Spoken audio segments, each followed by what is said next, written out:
What's up, everybody?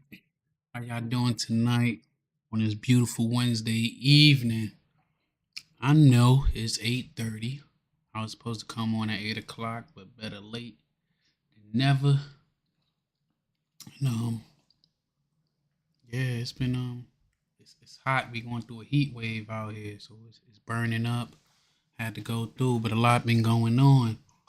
We gonna talk about on our hot topics tonight and our true stories, no glories. We're going to talk about what's going on with the president and all his back and forth with CNN, NBC, and how they putting out their narratives of what's going on. Whether it's true or not, they don't care. They only putting out bits and pieces of the story, so we're going to dig deep into that. We also going to talk about what's going on with Sean Combs, aka Diddy, aka Love, aka or formerly known as Puff Daddy or Puffy, or the man of many names. Freaky Deaky should be the number one that we talk about, because that boy is weird, and right now they trying to convict him on being a weirdo. It don't seem like they convicted him on actual factual stuff, just being a weirdo and a freak. But we'll get into that. We'll go round and round, back and forth. Depends on the chat and how y'all wanna play it. But let me pop out the other chat, that way I can be informed.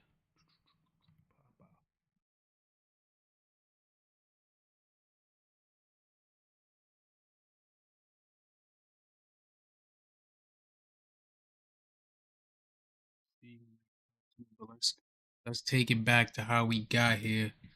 Talk about these missiles and shit. Americans who want to leave Israel. Again today, Israel and Iran traded strikes amid rising tensions. CBS's Deborah Pata is in Tel Aviv with more. Deborah. Good evening. It's mission accomplished for Prime Minister Benjamin Netanyahu, who thanked President Trump today. Your bold decision to target Iran's nuclear facilities with the awesome and righteous might of the United States will change history. 2 hours later, Iran retaliated with a barrage of at least 30 ballistic missiles. Not all of them were intercepted. In Haifa, there were no warning sirens before a missile slammed into this building, reducing it to rubble. And in central Tel Aviv, the blast devastated a huge residential neighborhood. The scene has been cordoned off after a direct hit from Iran's retaliatory strike, some of the worst damage in this area. All that remains of this building are the hollowed-out shells of the apartments people once lived in. Houses across the street were also destroyed. There were no fatalities, as most residents had fled to the bomb shelters. I was about to say, the way that devastation looked, to say it's no fatalities, man. It had to be empty. But all right, that's good to know, and not that innocent people had to die in this. But this is wild. We lucky over here in America that we ain't gotta run and hide and run the bomb shelters. A lot of people don't understand when it used to be like that in the 50s, when they had the Cold War, and a lot of buildings had bomb shelters and shit. But let's get back to it. Talia Porat was shocked when she returned home. We found out that the apartment was destroyed. All the windows fell down. Everything is broken glasses. Israel pounded Iran again today, and amongst Israelis, there is both elation and fear over what comes next. Go for it, Trump. Thanks for helping us. Thanks for being next to us. We hope very much that it won't escalate. I think it will end the war. This is my hope. Maybe it is wishful thinking. Tonight, Israel's senior military leaders warned, although they'd reached a turning point in the war, Jericho, it was not over yet. Deborah Pata in Tel Aviv. We appreciate that.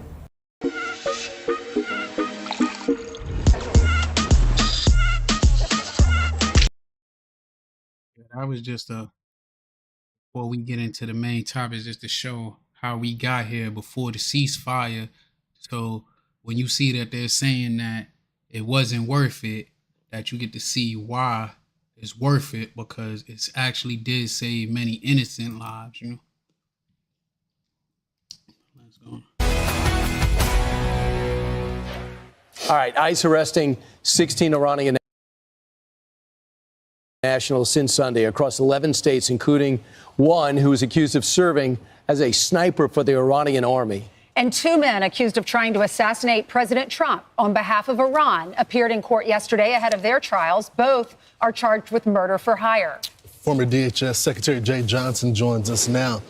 I think, Mr. Secretary, thanks so much for joining the program. This is just another account of the failed Biden border policies that we have to deal with right now, right? I put it this way, Lawrence. The presence in this country of undocumented migrants or Iranian nationals who have links to Hezbollah, IRGC, is, in my judgment, a domestic law enforcement concern of the highest magnitude. I hope and expect that the FBI, my old department, DHS, are laser focused on this right now. There have been the 16 arrests in the last couple of days, but that's not necessarily all of them. My educated speculation is that law enforcement has been tracking these individuals for a while in this country to follow leads, to see who they are in contact with. But I'm glad to see these 16 off the streets.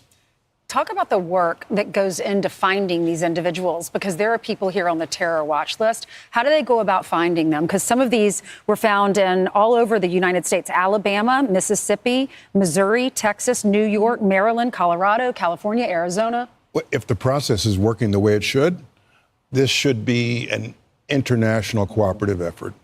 I can't tell you the number of times we got a tip from a foreign intelligence agency about someone in another hemisphere trying to make their way to this hemisphere that were interdicted long before they could reach U.S. soil.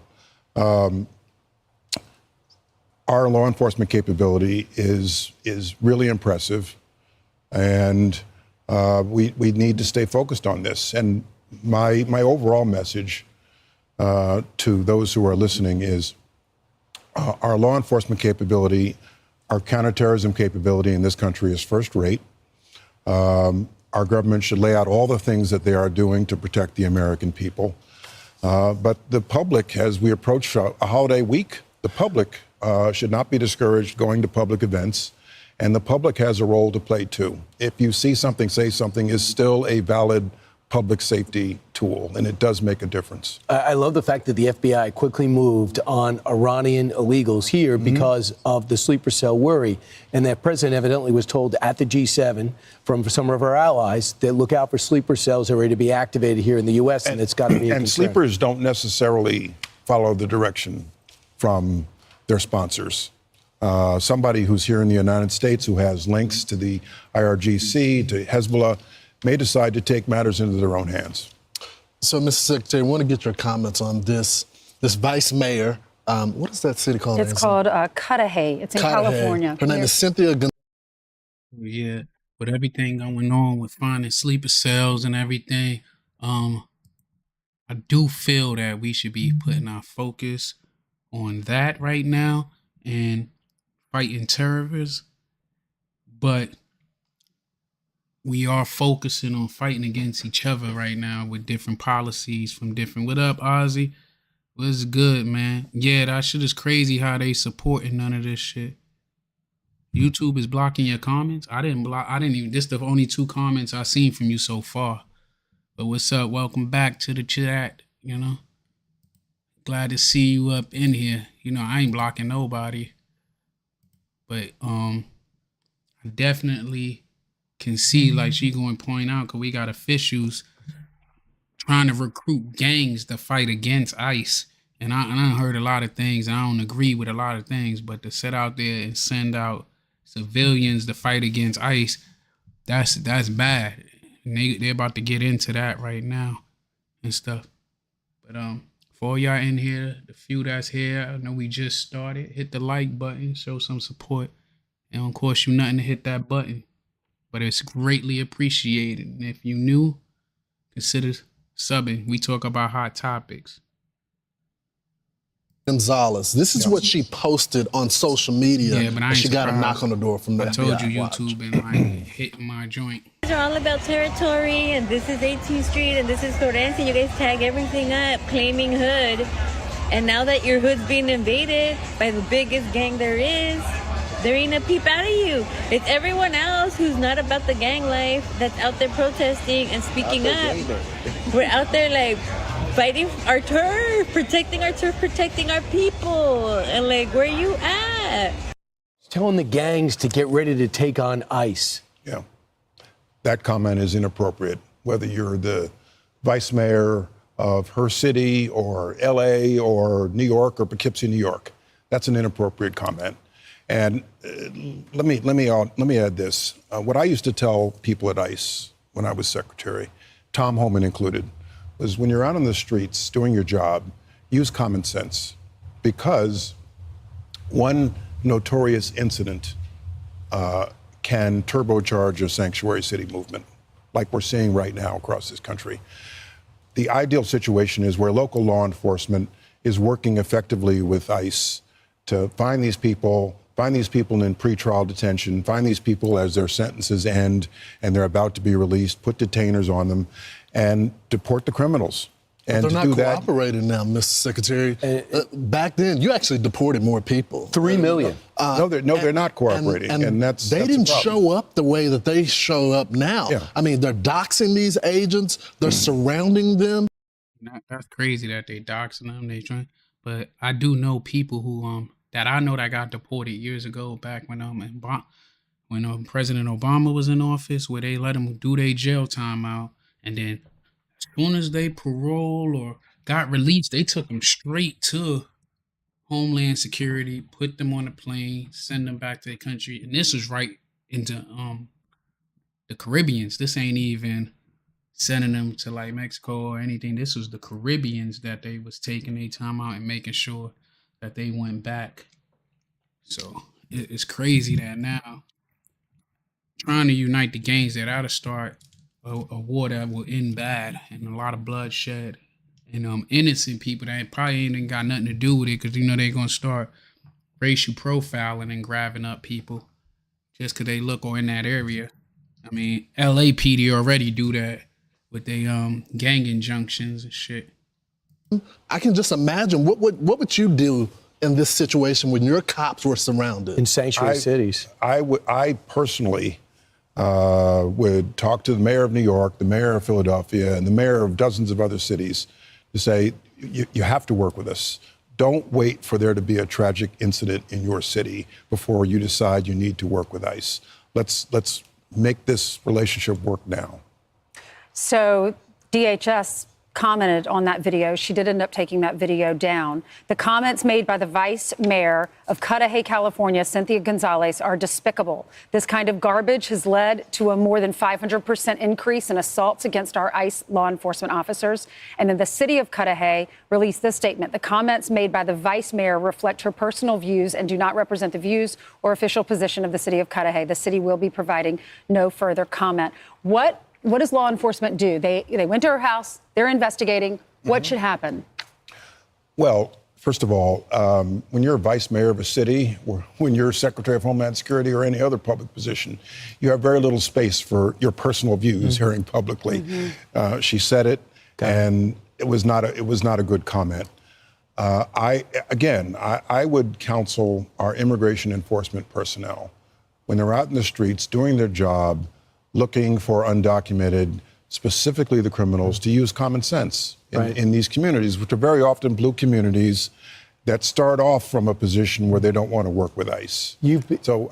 My advice is you have to use your common sense. Mr. Secretary, you've been on this couch. You've been very upset about what's happening on the border. You've also been complimentary. Have you ever in your life heard about numbers as low as we've been hearing since President Trump took over? No. And do you believe he deserves credit for that and the Tom Homan team? The numbers now are something like, last time I looked, 12,000 a month. The prior administration sometimes saw that in a day. Wow. If President Trump said, I've secured the border, that would be a legitimate statement to make, because the numbers now are the lowest in recorded history. Now, let me take that a step further. Real quick. I think this president has an opportunity, looking at him in the face right now, and a lot of people won't want to hear this, comprehensive immigration reform. Just like, a Nixon goes to China moment, or a Reagan discusses with the Soviet Union arms control. He is in a position to bring along a lot of Republicans and Democrats at some point before the midterms at an effort at comprehensive immigration reform to fix We'll have the you broken back to system. talk about that. Yeah, Mr. and he should Secretary. call you, because I know Tom Homan also has great respect for you. Thank Thanks you a lot, so Mr. much, Secretary. Mr. Secretary. I'm Steve Ducey. I'm Brian Kilmeade. And I'm Ainsley. First video that we got.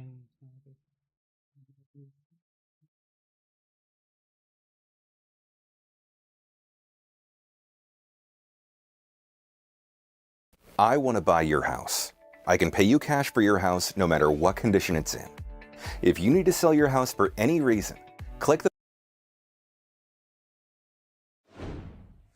All right, welcome back and Alive Now. I'm Austin Westfall. A live look at the U.S. Capitol, about 10:45 in the nation's capital, 7:45 out west. Let's cover an interesting story that we heard about today. But over the weekend, ICE agents saying they arrested 11 Iranian foreign nationals in 48 hours. That's according to the Department of Homeland Security. Learning more about this from our partners in Minneapolis, because one of those arrests was made there. Let's get the latest from them in this quick report. The Department of Homeland Security says U.S. Immigration and Customs Enforcement arrested 11 Iranian nationals in a 48-hour targeted operation. The arrests spanned multiple states. Here's what we know about the man who was taken into custody in Minnesota.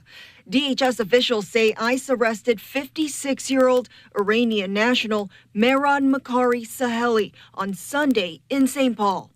DHS says he's a former member of the Islamic Revolutionary Guard Corps and says he has, quote, admitted connections to Hezbollah, which are U.S. designated foreign terrorist organizations.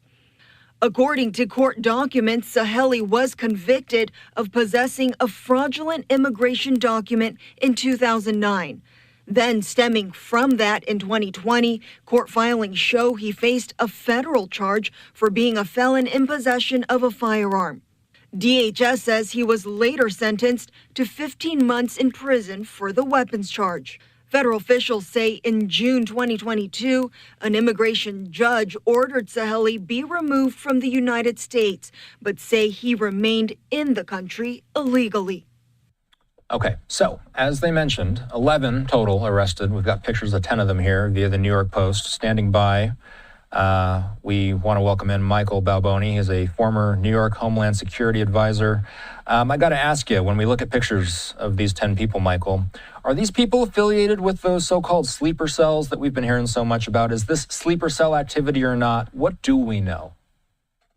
What we know is that over the last couple of years, we've had almost over 10 million individuals come to this country, and we don't know who they are, where they are, what their intentions are. That's really what has changed the landscape of this nation's security, and we see it right now. You know, this follows a traditional pattern that whenever there's conflict in the Middle East, it spans out to other parts of the world. And of course, with Iran having been attacked by the United States to take out their nuclear facilities, this has ratcheted up the rhetoric at the very least. But we also know that there's really good intel that says there's a great capability in country right now, should the either Iranian affiliated individuals or folks that want to do things on their own, rogue individuals. And certainly from a cybersecurity perspective, the security forces in the United States are really on high alert for a domestic incident.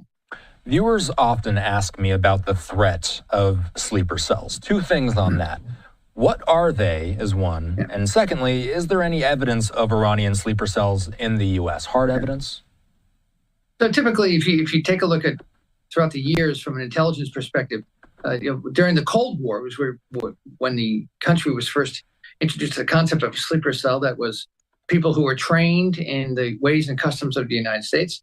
They were sent in to create false identities and families, and then hide amongst us, and then get a note that says, "Okay, time to go."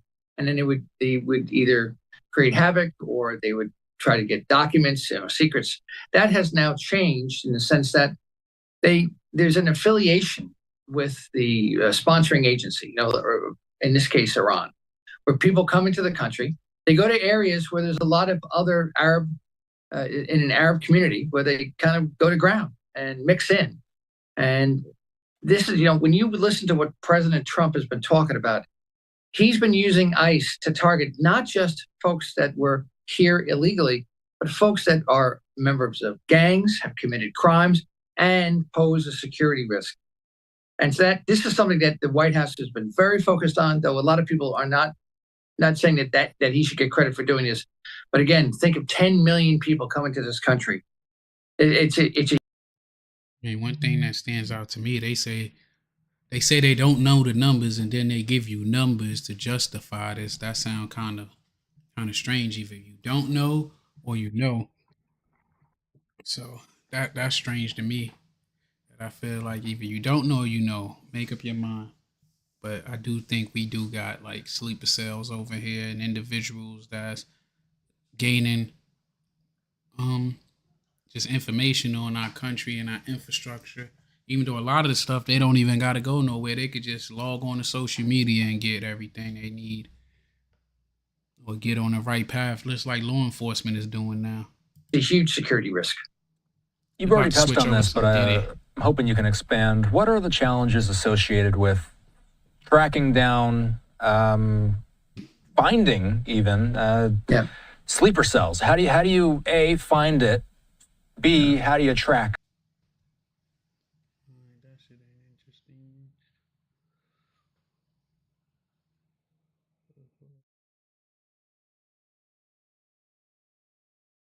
Well, they dropped some of Diddy's. Sean Diddy Combs sex trafficking and racketeering trial. The federal prosecutors are no longer including attempted kidnapping and attempted arson. They're underlying crimes in the alleged racketeering conspiracy charge. Well, that's right, and this development comes with closing arguments set to begin later this week. ABC's Aaron Katersky joins us live outside the federal courthouse in Lower Manhattan. Aaron, can you put this development into context for us? Is this in any way a blow to the prosecution? Well, it could be, Tanya, but not necessarily. Up until now, federal prosecutors said that attempted arson of Kid Cudi's Porsche was one of the underlying crimes underpinning the racketeering conspiracy. We'll back up for a second. In order to find Sean Combs guilty of racketeering conspiracy, the jury must find that he conspired to commit some other offenses. And until today, prosecutors said one of those was attempted arson. They showed the jury pictures. That boy Diddy looking bad, man. I know it's a sketch, but they got that boy looking bad. He done lost weight. Hair is white as snow. But let's get back to this. But damn, he looking bad. Of Kid Cudi's torched out Porsche. And he even testified, saying that he saw the Molotov cocktail that was responsible, the charred interior, his blackened sports car, and the implication was that Sean Combs was behind it, but there was never direct evidence tying Combs to the arson. So prosecutors signaled in a letter to the judge that they would no longer proceed under the theory that Combs conspired to commit attempted arson. One of the other underlying crimes, the so-called predicate acts. They had to concede because they know they ain't have no evidence of that. And they feel like all they wanted to do was kill that man image. They put all this stuff out that he done bombed cars, done did XYZ. They go through the whole trial, hear testimonies, then right before deliberations, you like, yeah, he ain't do it. He good. That's some bullshit. That sound like deception and just raw misuse of the law. Involved attempted kidnapping of Capricorn Clark, a former assistant to Sean Combs. prosecutors are no longer going to proceed under that theory either. Instead, they're emphasizing other crimes that they say Combs conspired to commit, like sex trafficking, like forced labor, and they're going to emphasize those things when they speak to the jury during summations starting on Thursday.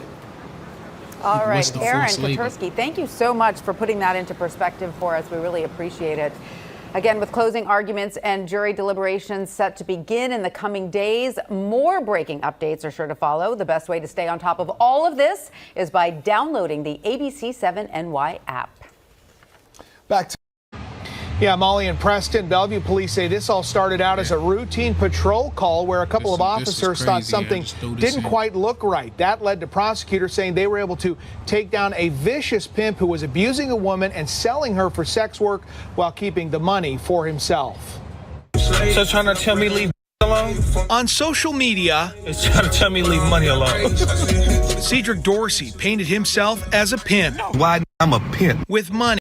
I told you, they don't even gotta leave their office. They could do all their investigation right from their damn seat of their chair because of these fools all over social media. Lock his ass up. Swagger and influence. SCCC 333. But investigators say his lifestyle was built by forced sex work, as Dorsey trafficked a woman into prostitution in Seattle, Bellevue, Kent, and Las Vegas. It all came undone in 2024 when Bellevue police responded to a domestic violence call involving Dorsey and his victim. They listened to what that victim was telling them and realized things weren't just adding up for her and what she was saying, and that she was in a very dangerous situation. Bellevue Police Major Ellen Inman says patrol officers noticed signs of trafficking and called detectives. When you ask them questions, they're answering repeatedly in these kind of scripted or answers that sound like they're rehearsed. When they served the search warrant on his premise, they recovered $12,000 in cash, along with those 3 firearms, one of which was stolen. I could see the firearms and shit, but $12,000 ain't a lot of money. I don't know why they act like this boy's making millions. $12,000 ain't no money.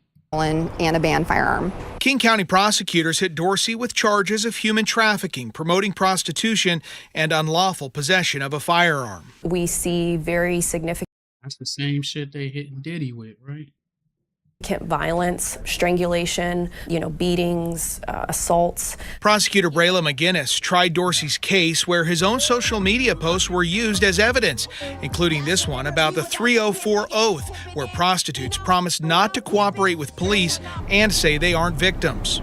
One of the biggest rules of the game is not to talk to police. It is that idea of selling the dream, right? Saying, I have these nice things. If you come with me, you can have all of this, right? And when you're talking to someone who has had a very rough upbringing or a very troubled life, that's the vulnerability that they exploit. That's the way I look at social media and the use of different ways that people advertise their criminal activity, is that if you make it available for the Bellevue Police Department in this case to access and use as part of our lawful investigation, then that's what we will do. After being found guilty at trial this spring, Dorsey is now starting a 35-year prison sentence. We were able to take a very dangerous criminal off the street and hold him accountable for his actions.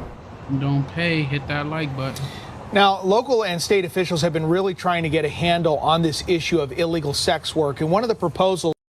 Keep it a buck, though. Like, he got what his hand called for, bro. You out here doing dirt like that, that's a fucking nasty, nasty crime. So he got what his hand called for. I don't got no sympathy for him, Not at all, man.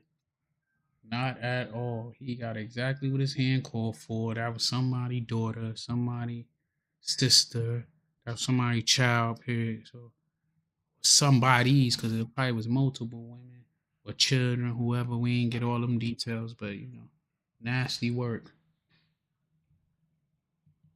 Supported by the King County Prosecuting Attorney's Office was a bill earlier this year in the legislature that would have increased the years to do. In this video, we have breaking news, starting with President Trump continuing to go at war with.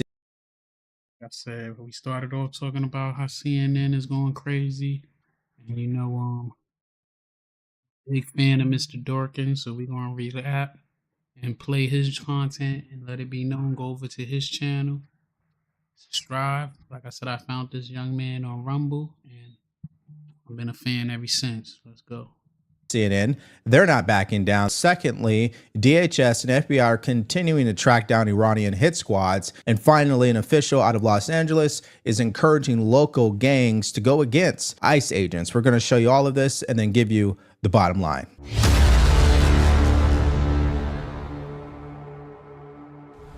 They took bits and pieces from a leaked top secret intelligence report. And by the way, I understand the FBI is investigating who was the source of that leak because it's an illegal leak to CNN. And this is the same fake news CNN reporter who wrote the story alleging that the Hunter Biden laptop was Russian disinformation, which we know is one of the greatest political hoaxes this country and the American public have ever seen. And that CNN story does not change the facts. There was a total and complete obliteration of Iran's nuclear facilities.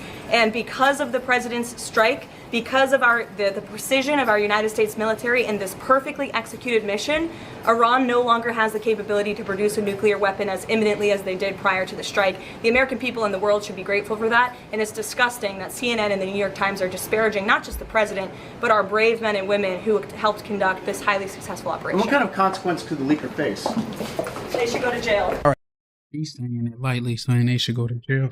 But if you are leaking top secret reports, that mean that you some type of official, some type of military personnel. You could be civilian. We take an oath to work these jobs. So you broke that oath. That's treason, and that goes against national security.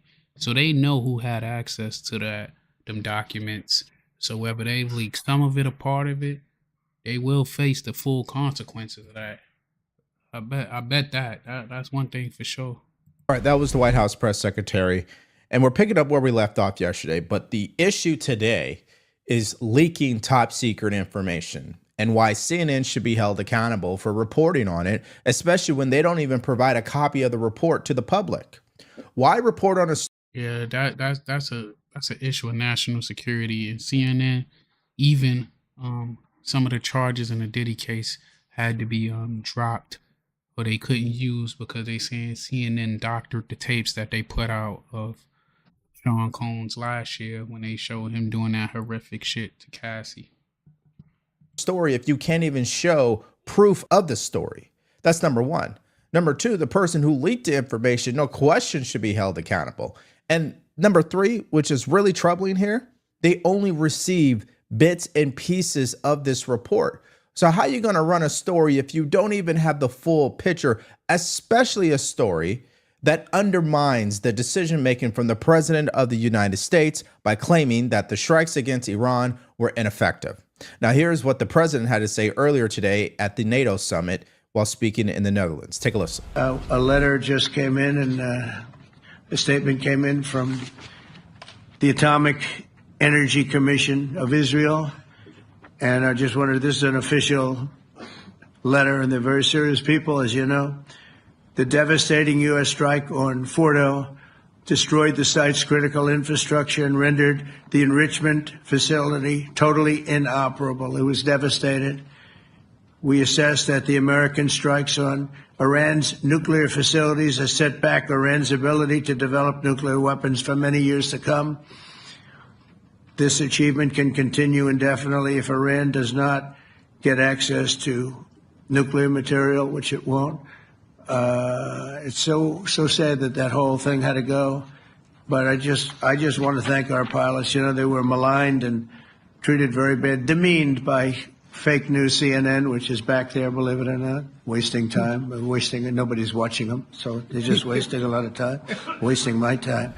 Yeah, so that was the president sharing his supporting. You can say what you want to say, but that boy will speak his mind no matter where he at. I don't even know if he can even comprehend not to say certain things because he called him out in the middle of it. But let's go. Documentation on why he believes these sites were obliterated. And so my question for CNN, why don't you release your supporting documentation? And because they refused to do that, that led to this post from the president just earlier today.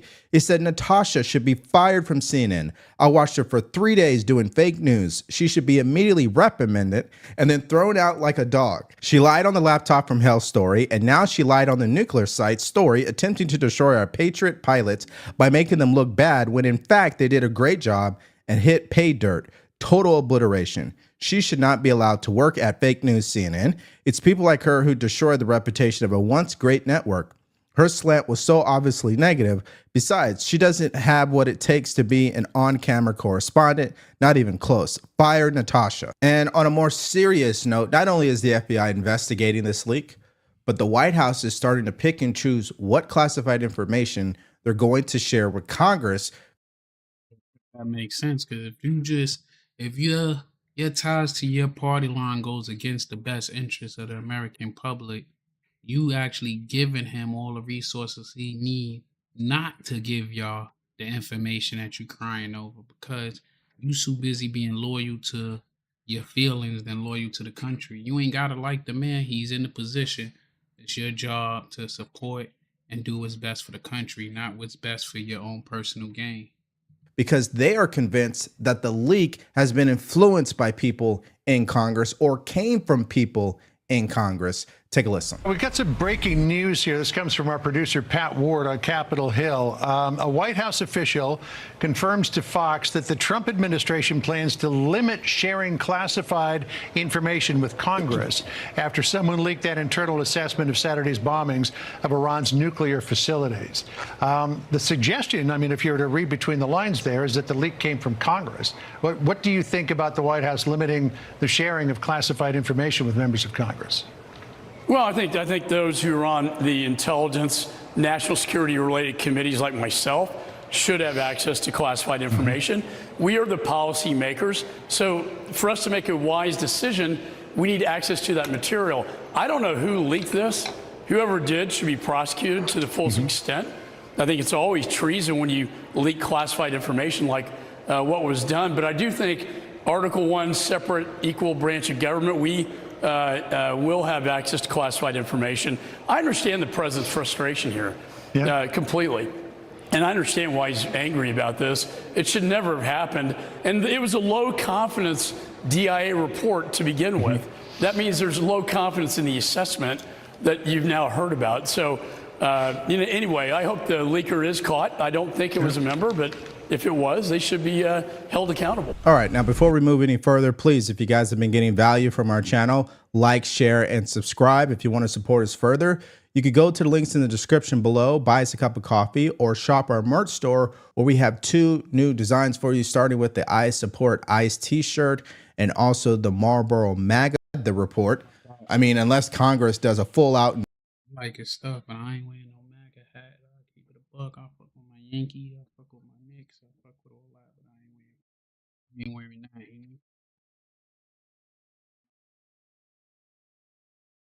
Once the leaker caught, I'm sure the leaker won't be caught, because you tell me the last time a leaker was caught. I mean, let's be real. That's number one. Number two, CNN is not going to reveal who gave them the report, who read the report.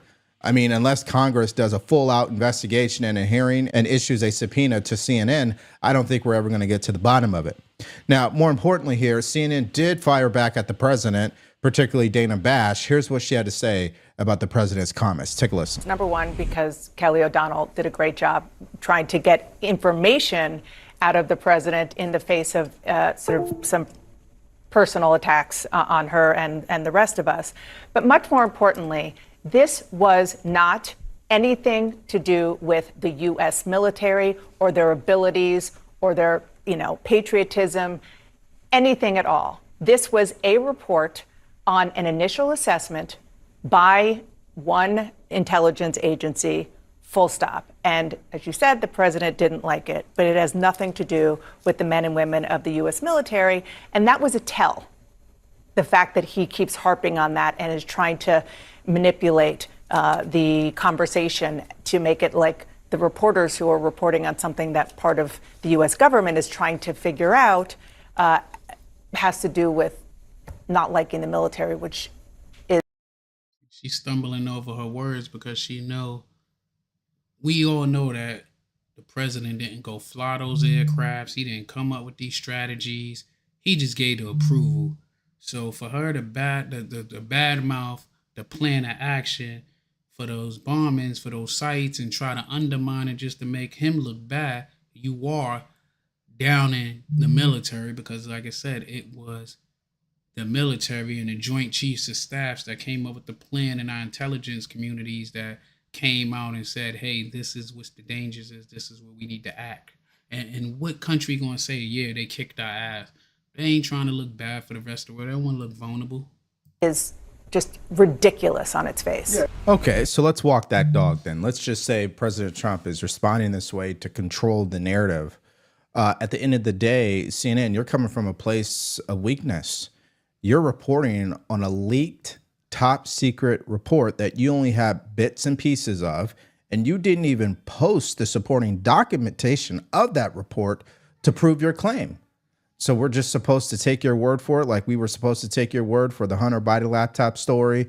We were supposed to take your word on who should be taking the COVID vaccine. We can go on and on and on. And this is exactly the problem with the media. The problem with the media is they say they want the responsibility to be the arbiters of truth. But when it comes down to it, they lie straight to your face. And I'm going to show you an example of that. Take a look at this clip from Erin Burnett on June 19th, where she claims that Iran is years away from developing a nuclear weapon. And then on June 24th, she says Iran is only months away. This timeline of Iran being a few weeks away from a nuclear bomb is in direct contradiction to CNN's reporting. According to U.S. intelligence assessments, Iran is 3 years away from being able to produce a nuclear weapon if they wanted to. So the facts on Iran getting a nuclear weapon do not bear out the claim at the heart of what has put the world on the verge of world war. It only set back the Iranian nuclear program by months. We got to call it like it is. It's a big deal. Okay, let me make sure you understand exactly what she said. On June 9th. Whoa, before you get there, let me tell you, it's crazy. So a week ago, give or take, they didn't have, the capability. Well, they had the capabilities that they can make a bomb. We go do our thing, right? Now y'all saying they only set back a couple of months, but a week ago, before America attacked those sites, they was 3 years out. They get attacked and somehow it pushed their shit up. And now they, you know what I mean? Now all of a sudden it's a couple of months. So you get bombed. That's like somebody breaking down your house. And then, I don't know, like she makes no sense. But let's hear him out. Yeah, Cooper Anderson is a problem. They push agendas on mainstream media. That's the problem, that they keep pushing narratives and agenda, and they think the regular, everyday American people is stupid. 19th, CNN claims, according to their reporting, that Iran is only 3 years away from developing nuclear weapons. So on June 24th, after the military airstrikes, now they claim that Iran is only weeks away, if not months. You see how that works, ladies and gentlemen? This is why you have to do your own research and don't listen to these people. It's insanity. Now, here's President Trump going at it with Caitlin Collins. Take a listen. Please, go ahead. Go ahead. Oh, fake news, CNN? Oh, yeah. Here we go. Wait till you hear this question. Thank you, sir. You should really say how great our soldiers and our warriors are. I think everyone appreciates our soldiers and our warriors. I do have two questions for you, Mr. Then say it. Show us the appreciation. Don't talk about you think everybody said. Everybody don't think that way. It's a lot of people that's against that. So don't say you think everybody is. Everybody don't support the military. A lot of people don't support the military. Mr. President, you just cited Israeli intelligence on these attacks. Earlier, you said U.S. intelligence was inconclusive. Are you relying on Israeli intelligence for your assessment of the impact of the strikes? No, this is also Iran made the statement. And it's also, if you read the document that was given, that Pete can talk about if you'd like, the document said it could be very severe damage, but they didn't take that. They said it could be limited or it could be very severe. They really didn't know, other than to say it could be limited or it could be very, very severe. And you didn't choose to put that because it was very early after. Since then, we've collected additional intelligence. We've also spoken to people who have seen the site, and the site is obliterated. And we think everything nuclear is down there. They didn't take it out. Okay, so number one, I don't have an issue with Caitlin Collins asking the president that question. I think those are the type of questions I would like answers to, because it is very important to make sure the American people gets the information they need to feel confident that these sites were obliterated. I don't have any problem with that. And number two, we should be recognizing military soldiers. So going back to what Dana Bash had to say, you guys barely even brought up the military. And when you did, you questioned the accuracy. So yeah, the President Trump is going to hit back twice as hard. No question. Now, Tulsi Gabbard finally made a huge statement that I think is— That's what I'm saying. No president is sitting out there going on the ground, checking assets, coming up with these strategic plans. It's people in place for all of that. They come brief him, they give him the plans, and then from there they act on what's in the best interest. That's why you got generals. That's why you got the Joint Chief of Staff. So she's just talking on her ass. And then all reality, national security, we're not going to tell them our intelligent community and what we use. We will tell you what they're saying from other communities just to keep them, you know what I mean? Like you keep your hands close to, keep your cards close to your chest. None of that, just running off telling your whole playbook. It's worth reading. She said this: new intelligence confirms what the president has stated numerous times. Iran's nuclear facilities have been destroyed. If the Iranians chose to rebuild, they would have to rebuild all 3 facilities entirely, which would likely take years to do. The propaganda media has deployed their usual tactics, selectively releasing portions of illegally leaked classified intelligence assessments to try to undermine President Trump's decisive leadership and the brave servicemen and women who flawlessly executed a truly historic mission to keep the American people safe and secure. And so that takes us to this other underlining story in regards to this overarching theme about Iran is the Iranian nationals who are currently in our country.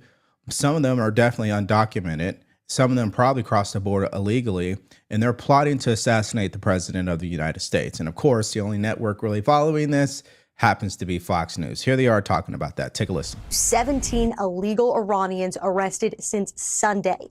The targeted operations taking place in major cities across Texas, New York, California, Alabama, Arizona, and Mississippi. In Mississippi, check this one out. This Iranian national arrested after ICE says the U.S. government terminated his residency back in 2017 after lying on his visa application and committing potential marriage fraud. In February, he was listed as a known suspected terrorist. He's now in ICE custody pending removal proceedings.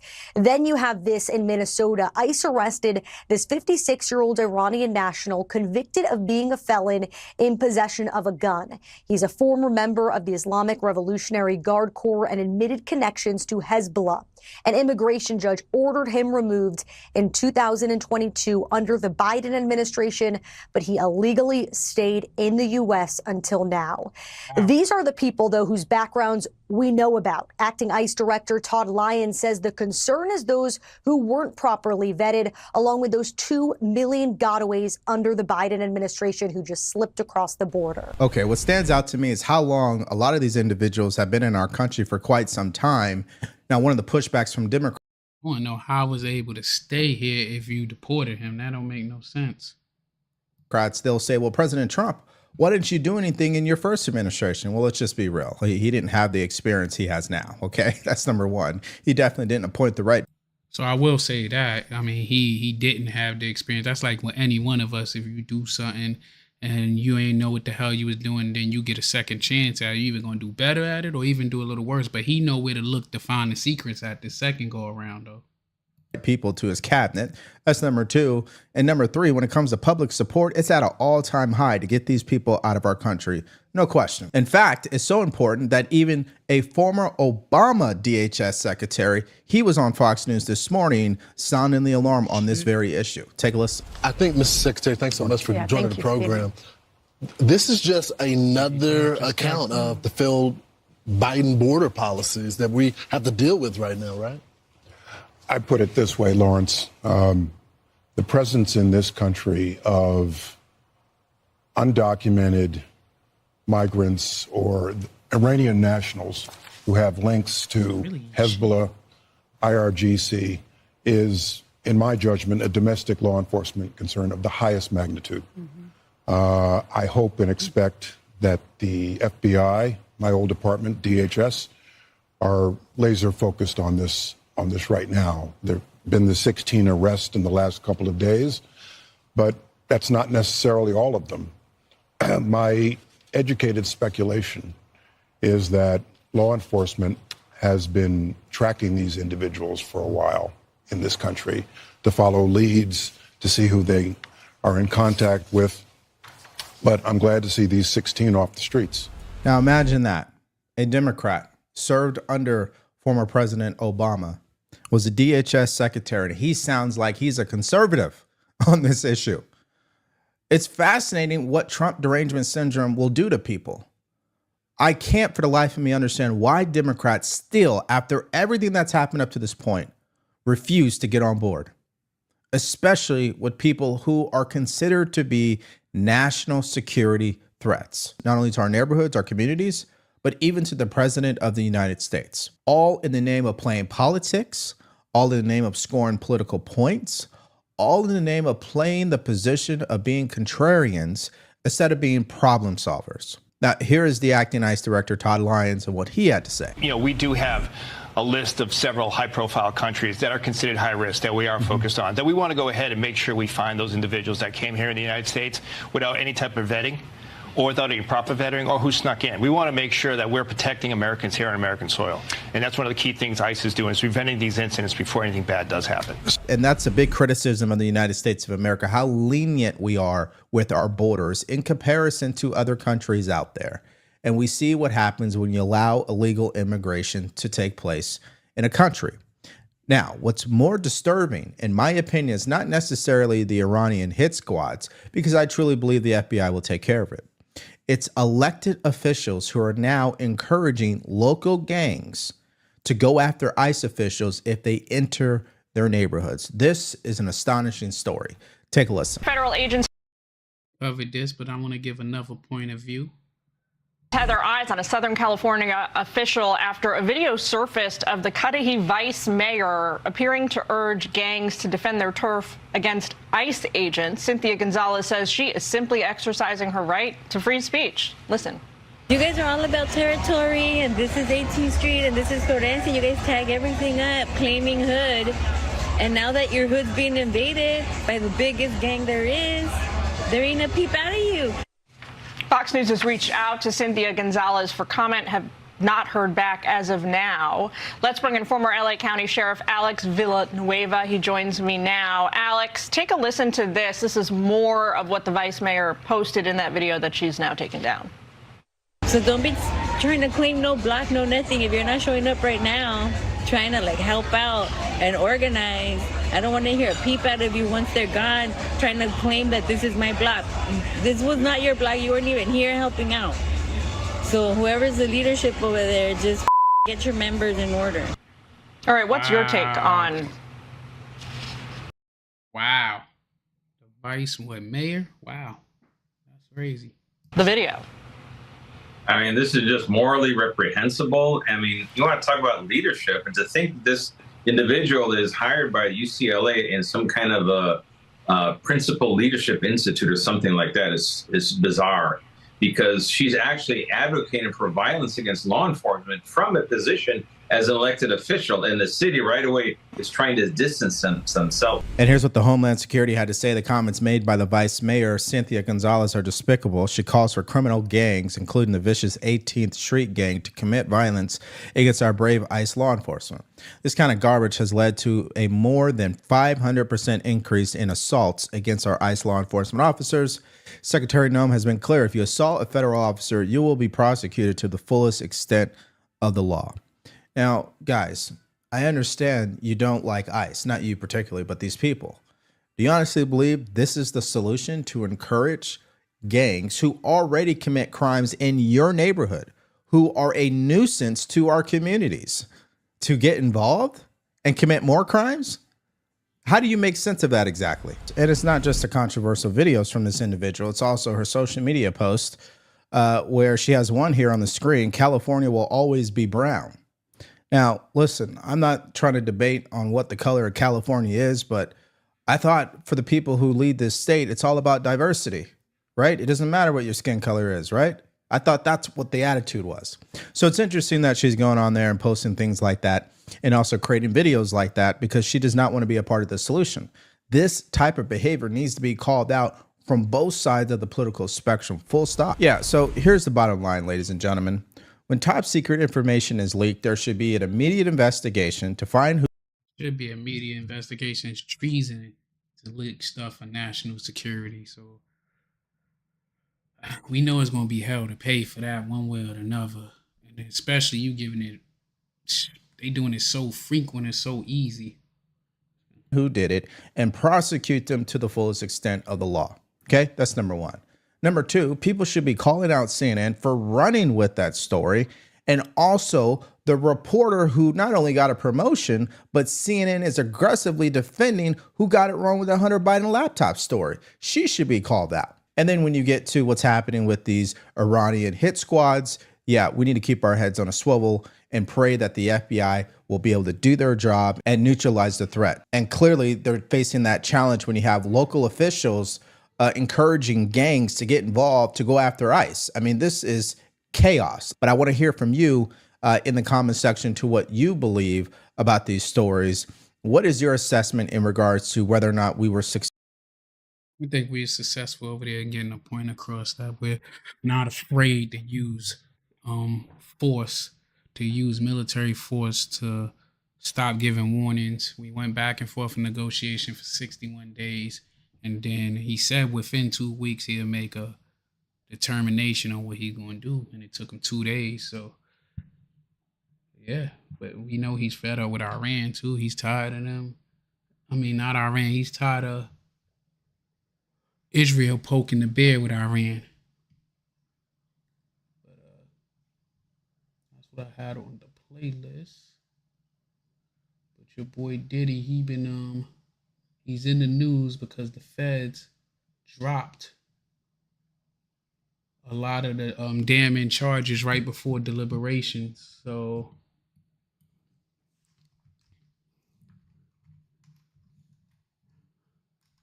they're trying to figure out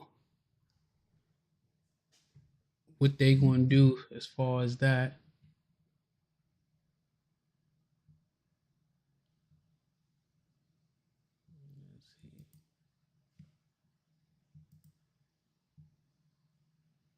Welcome to Meet the Press Now. I'm Kristen Welker in Washington, where the White House has just issued a new timeline for President Trump's decision on possible U.S. military strikes on Iran's nuclear. That's old news. That's yesterday news. It's Verizon's Summer Bundle. All new and existing customers get iPhone 16 Pro, Apple Watch Series 10, and iPad. All three on us.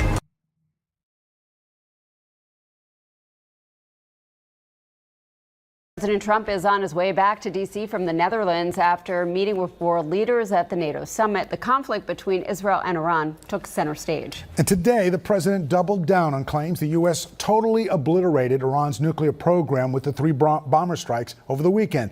But sources tell ABC News a preliminary Pentagon report indicates the bombings set the program back not years, but only months. ABC's Perry Russum is live in Washington with the latest fallout. Perry. President Trump says he does not see Iran getting into the nuclear business anymore. Comes as he is defending his attack, saying Iran's facilities were blown up to kingdom come. President Trump today adamant his attack against Iran obliterated their nuclear program. It's blown up to kingdom come. The site has been demolished. The whole thing is collapsed in a disaster. It comes as sources tell ABC News a preliminary Pentagon report indicates.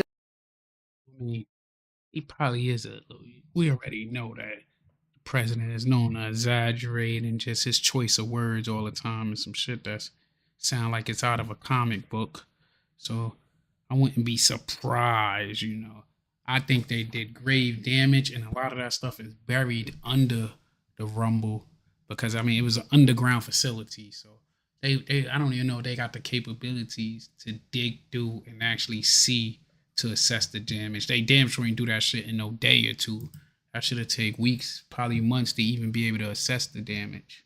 At least 2 of Iran's nuclear facilities in the attack were probably not destroyed, and Iran's nuclear program was only set back by a few months. 2 people briefed on the classified preliminary report from the Defense Intelligence Agency say Iran's centrifuges might still be intact. The bombing sealed off at least 2 of Iran's nuclear facilities' entrances, but they did not destroy their underground structures. One source familiar with the initial intelligence says much of the enriched uranium was not destroyed because it was moved before the U.S. struck. Trump disputes that. I think we hit them so hard and so fast they didn't get to move. Another official says the report makes clear the findings are not conclusive, saying it would take for them to say that they moved it will also be saying that they knew that it was coming, when the whole thing and the whole point we were saying that they didn't see us coming or going. So for them to say that it moved, they mean they had intelligence. There was a brief that it was going to happen. So I don't know how true that is. Days to weeks for answers. A key briefing tomorrow on Capitol Hill. The Senate will get a classified briefing on Iran after it had been postponed. I think as members of Congress, the administration has an obligation to give us a very thorough and informed brief with the principles that can provide that information. And we still have to see how much information the Trump administration shares with the senators tomorrow. After that briefing, the House gets their briefing on Friday. Live in Washington, Perry Russell, Channel 7 Eyewitness News. I believe it was total obliteration. I believe they didn't have a chance to get anything out because we acted fast. No one is in a position to fully assess the question of. That's what I was just saying. Like, you can't figure that out. So that's just all on the rumble. And the same thing like your damn somebody's house or building fall down in a city right here in America. You ain't gonna figure out everything in a day or two. What was destroyed right now. What our reporting shows is that an initial assessment by the Defense Intelligence Agency, that's the intelligence arm of the Pentagon, found that these U.S. strikes on key Iranian nuclear facilities degraded those sites but did not destroy them, and likely only set back the Iranian nuclear program by a few months. The Trump administration. I don't believe that. I don't believe months, because it's going to take you months to even get down there to assess what's going on. So months is, man, that's bullshit. It takes longer than that. And then afterwards, what they're not talking about is Israel bombed like the roads and everything leading up to the place. So they assessed. They did a lot of, they bombed it multiple times. It wasn't like they bombed it twice or something. But this is the shit they want to put out there. Just to like, they more concerned about debunking Trump than worrying about what was best for the country and national security. They more concerned about trying to prove him wrong. I'm getting tired of this shit.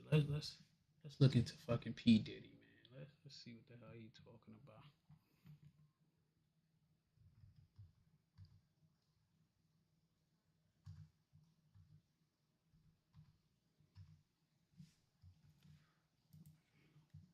Let's go.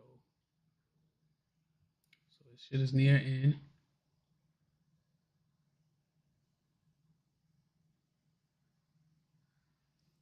It's crazy because they said they found bombshell evidence and all that, but now they dropping the charges. That's crazy. But let's look at what they saying or how they saying it happened. We're outside federal court in Lower Manhattan, where for the last 7 weeks, federal prosecutors have been presenting their case against one of music's biggest stars, the hip-hop mogul Sean Diddy Combs. And after 34 witnesses testifying over 28 days, when even the temperature has gone from 50 degrees to 100 degrees, today the prosecution rested. Soon, a jury of 8 men and 4 women will be handed the case after hearing from 34 witnesses and examining more than 1,000 pieces of evidence, including voice notes of Combs played in court. Where my life is at right now, I don't have no time for no games, baby girl. Me and you could be mad, I could have a spat, we could have whatever. Then after that, you better get on your job. Some of the government's key testimony came from 3 alleged victims: 7 former Combs employees, 4 hotel workers, 2 celebrities, and 2 male escorts, one known as the Punisher and Daniel Phillip. Prosecutors say this testimony and It's crazy you letting somebody knock down your girl named the Punisher, bro. That's wild. I mean, he ain't a felon, so I don't see what's the point of him. What's the point of him having weapons? Wow, that's a big deal. Hundreds of pieces of evidence paint a picture of a criminal enterprise they say Combs used to coerce. Let's see, do this shit look like a RICO? You got arson, which that ain't, I mean, is arson. Before they was telling the story like he blew the car up and everything, but there was no evidence that he was even there or anywhere near the car. And then DNA came back that it was linked to a female. So we know at the most that wasn't him. Bribery, I don't know how that's racketeering. That's just bribing motherfucker.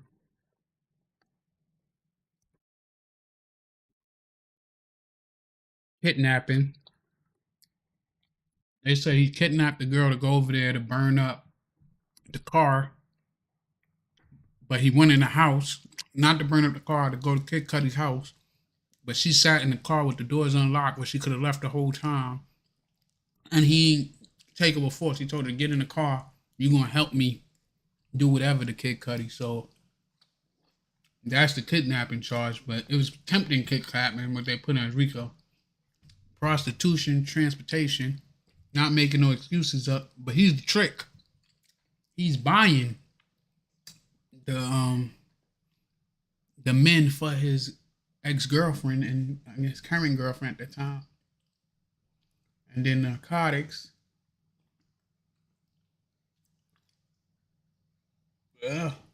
Narcotics, they found, like, you see how little that shit is? For a billionaire, he could have bought kilos instead of a D-rugs, you know, but that's what they knocking him for. Let's see. Traffic and transport his alleged victims, with the defense unsuccessfully filing for 2 mistrials and the judge dismissing 1 juror for lack of candor. And in the midst of it all, a child was born to star witness Cassie Ventura. Sean Combs has maintained his innocence throughout, and his attorneys are resting the defense case without calling any witnesses, seemingly confident they've raised enough doubt among jurors that what they've heard for the last 7 weeks amounts to ex-girlfriends complaining about regretful sex.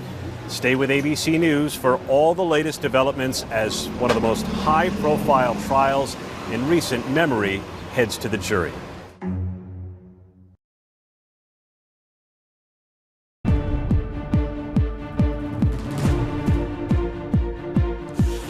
Hi, I'm Eva Pilgrim. Thanks for streaming with us. A jury of 12 people will soon decide the fate of Sean Combs. Closing arguments are set to begin tomorrow.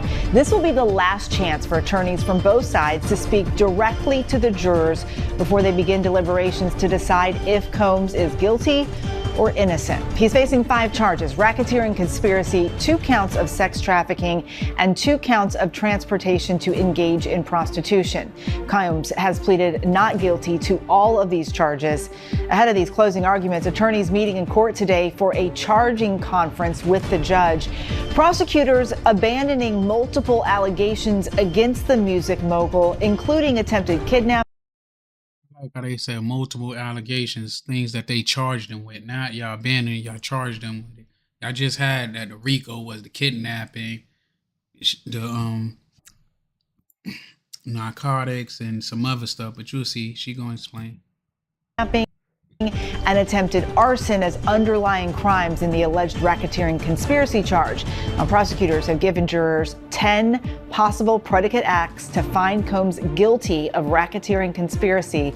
To convict, they must unanimously agree on 2 of these so-called predicate acts. Now, later in the show, looking at Combs' past, we'll take a look at the music mogul's legal track record throughout the years. But we begin with ABC News Chief Investigative Correspondent Aaron Katersky. Aaron's been in the courtroom throughout this trial. He joins us now live outside the Manhattan courthouse. And Aaron, let's start with that letter that was submitted by the federal prosecutors about the racketeering conspiracy charge. What did they write to the judge? It's probably the most complicated charge that Sean Combs is facing, and it's an elaborate scheme that the jury will have to go through to figure out if they're going to convict Combs. And so what federal prosecutors did in a letter to the judge, and what they're doing still in the charging conference now, Eva, is pruning their case a little bit to make it as simple and direct as possible for the jury. They have plenty of ways they could convict Sean Combs. The federal prosecutors are just picking out a couple of pieces in order to perhaps simplify it so they don't get bogged down. And the prosecution laid out some options for deciding on this racketeering conspiracy charge. Walk us through the different paths that they've given the jury here. So there are 10 so-called predicate acts. The jury would have to unanimously agree that Combs and others conspired to commit 2 of them in order to find Combs guilty of racketeering conspiracy. That could be kidnapping involving his former assistant Capricorn Clark. It could be arson involving Kid Cudi and his Porsche. It could be forced labor involving his former assistant who testified under the pseudonym Mia. It could be obstruction and But they already dropped the charges for the arson and attempted kidnapping, so they're gonna have to find the other shit. They ain't charging with obstruction, so I don't know how they saying that. They only charging with trafficking, narcotics, and what was the other shit? It's 3 the racketeering. It was 3 charges. Oh, weapon possession, trafficking, narcotics, and weapon possession. So all that other stuff that they saying was the predicate, you got to prove that he been doing that beforehand, and they dropped those charges from the state and everything.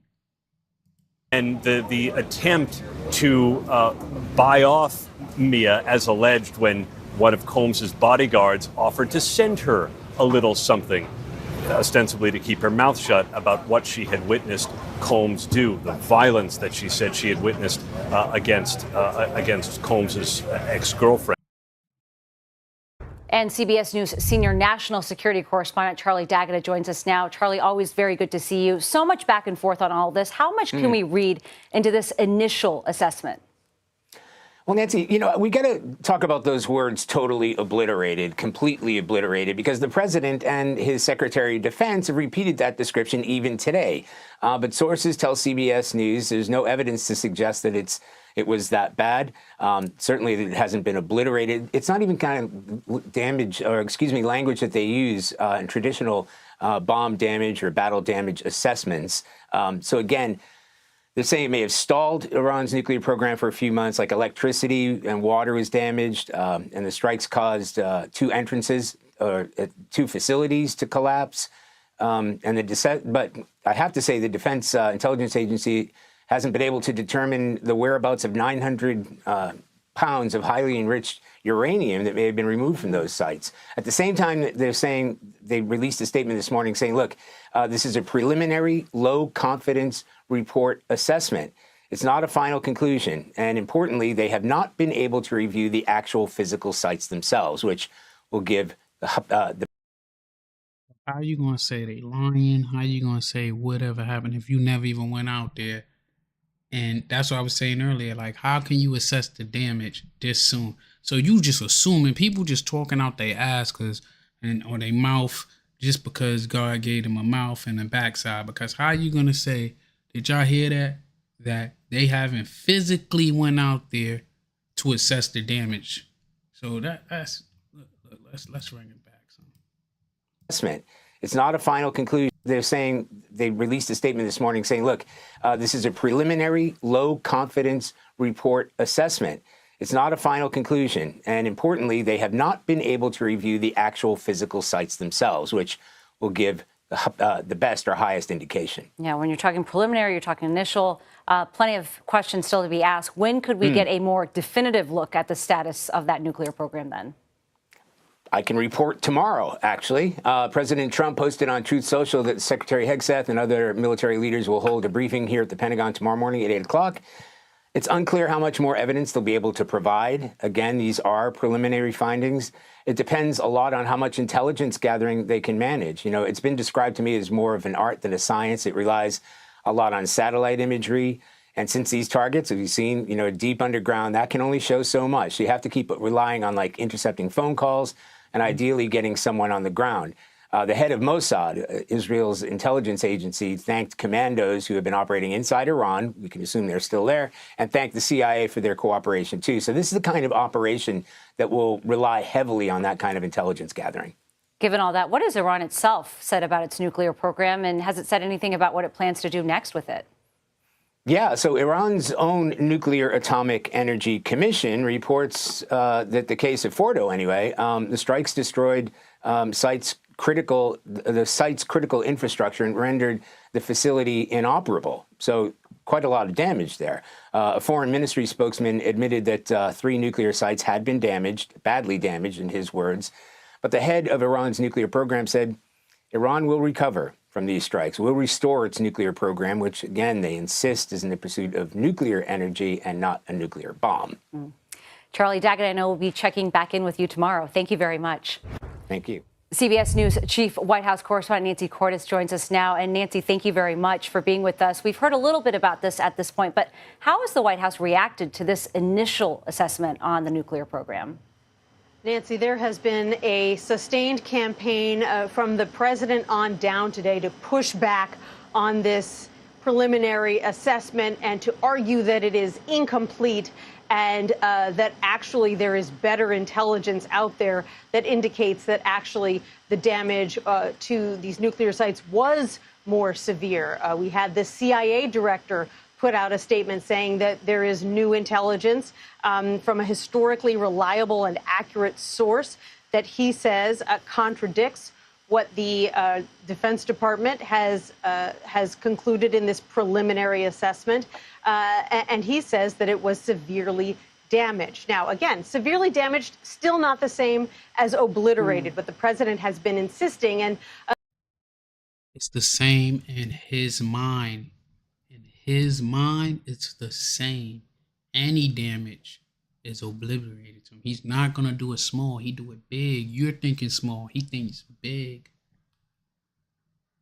The confusing messaging from the president here, Nancy, is that on one hand, the president is saying it's too early to know. This defense assessment is incomplete. And then on the other hand, he is saying with complete certainty that the facilities were obliterated, destroyed. It can't be both. And so the question has to be somewhere in between. The White House also touting some Israeli intelligence that indicates that the damage may have been more severe than what this preliminary assessment concluded. Yeah, very good point there, Nancy. And the U.S. announced today it's set to hold talks with Iranian officials next week. What do we expect that to look like? That's a great question, because we've been asking the White House all day after the president announced this at the NATO summit, who is going to be involved in these talks? What are they going to be talking about? So far, the White House has provided us with no details, and the Iranians haven't confirmed the talks either. The Secretary of State, Marco Rubio, said that the U.S. is seeking talks with Iranian officials, but we still don't know who would be involved from either side, what they would be talking about, whether the Iranians are eager to sit down with the U.S. just 7 days after their nuclear facilities were bombed by the United States. And so while the president is claiming that these talks are about to happen, we're still very short on details involving who, where, and when. A lot of important details right there, too, Nancy. President Trump also wrapped up his trip to the NATO summit in the Netherlands today. It included a pretty big announcement on defense spending. What can you tell us about that? Yeah, so he has been pushing European nations to contribute what he calls their fair share of spending to NATO for years. This is something that was a very big deal to him during his first term. It's still a big deal now. He's now pushing for every NATO nation to spend. Yeah, we know he was trying to dismantle NATO because he felt like they wasn't pulling they weight, that we was pulling everything. 5% of its GDP on defense. He has argued that the U.S. was footing the bill for NATO, that other countries weren't pulling their weight. And now NATO is announcing that nearly all, if not all, of the countries are on board. Spain is the one outlier, and the president had a lot of choice words for the Spanish government today. He said that if they don't fall in line, that he is going to punish them in a trade deal and charge them higher tariffs to make up for the dollars that they're not spending on defense. But nevertheless, the president views this as a big win, something that he has pushed for years, that now is coming to pass. All right, Nancy Cordes, very good to see you. Thank you very much. You're welcome. We begin with this Fox News alert. President Trump just wrapping up that lengthy news conference in the Netherlands as he is ready to leave the NATO summit. And he will do so finding it to be different than when he found it. In 24 hours, the president launched America into the global spotlight with victories on multiple fronts. He brokered what could prove to be an historic ceasefire between Israel and Iran, and it is holding at this hour. And the president gave NATO nations a dose of reality, challenging each one to contribute more than double what they currently are for NATO military defense. I'm Harris Faulkner. You are in the Faulkner Focus. Here is the president from moments ago. We're going to talk to them next week with Iran. We may sign an agreement. I don't know. To me, I don't think it's that necessary. I mean, they had a war, they fought. Now they're going back to their world. We want no nuclear, but we destroyed the nuclear. In other words, it's destroyed. I said, Iran will not have nuclear. Well, we blew it up. It's blown up to kingdom come. And so I don't feel very strongly about it. The NATO Secretary General Mark Rutte texted President Trump with praise for putting pressure on other member countries to boost their defense spending. Here's what he said. You have driven us to a really, really important moment for America, Europe, and the world. You will achieve something no American president in decades could get done. Europe is going to pay in a big way, as they should, and it will be your win. Also applauded the president's actions with Iran. Still, sources are saying, with low confidence, that Iran's nuclear program might only be set back by months. Sources from a leak. The White House and the Pentagon pushed back hard on that leak. And the head of the world's nuclear watchdog signaled his agreement about what really is going on right now on the ground in Iran. Watch this. I could agree in the sense that what we see is a very important degree of damage, although no one has been there inside to see. Of course, the conclusion is that the damage must be, very, very, very important. I think the nuclear program, the Iranian nuclear program, has been set back significantly. He went on to say for years, brand new satellite imagery shows the damage to 3 Iranian nuclear sites the United States targeted in Operation Midnight Hammer. The pictures capture the precision. See, I can't tell the difference. I see the hole right here. That's about it. I see the little hole, but I mean it's underground. I see. Oh, this one you could tell. Photo, I really can't tell. But this one you can tell. You see it's like dented in. All the road and all that shit is gone. And the depths of the strikes, each one. Senior White House correspondent Peter Doocy is near The Hague in Netherlands with more. Peter. Harris, we can now report the FBI is investigating the leak of that Defense Intelligence Agency assessment that shows with low confidence the Iranian nuclear program was only set back by a number of months. We're also hearing from the Israeli side. They're saying that they believe, their intel shows, that the Iranian nuclear program was rendered inoperable. Iran's foreign minister says the program was badly damaged. And President Trump just explained what he has seen that leads him to believe that none of the enriched uranium actually left Fordo before the strikes. No, we just the opposite. We think we hit them so hard and so fast they didn't get to move. And if you knew about that material, it's very hard and very dangerous to move. It's called in many people they call it dust, but it's very, very heavy. It's very, very hard to move. And they were way down, they're. President Trump is also backing off his suggestion aboard Air Force One. That's my thing, though. It could still be a lot left. It's just they probably messed up a way for them to get to it that is going to set them back time to get to it, because they had it underground for a reason, to give some layer of protection. One, that he could soon abandon NATO's Article 5, the rule that requires all members to defend any member that gets attacked. And he thinks that after his strikes on Saturday and the fragile ceasefire that was negotiated afterwards, that there can be peace between Iran and Israel. They're not going to be fighting each other. They've had it. They've had a big fight, like two kids in a schoolyard. You know, they fight like hell. You can't stop them. Let them fight for about 2-3 minutes. Then it's easy to stop them. And then Daddy has to sometimes use strong language to You have to use strong language. Every once in a while, you have to use a certain word. And President Trump is now comparing the strikes that he ordered on Saturday in Iran to the strikes the U.S. carried out in World War II over Hiroshima and Nagasaki, because he sees all three of them as ending a war in different ways. Harris? Peter Doocy, thank you very much. First of all, let's start with the NATO summit and what pops to you as a huge moment. Well, listen, I think the president has provided strong leadership for America and for the world. The last 4 years under Joe Biden, the world was in real jeopardy because we had a weak commander-in-chief. And when you have a president... Bring this fry, listening to them on that shit. Are they launching a probe into that joint?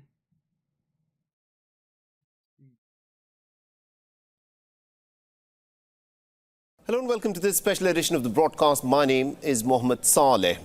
Now, the American President Donald Trump claims that the American strikes on Iran's nuclear facilities as part of Operation Midnight Hammer have obliterated Iran's nuclear facilities.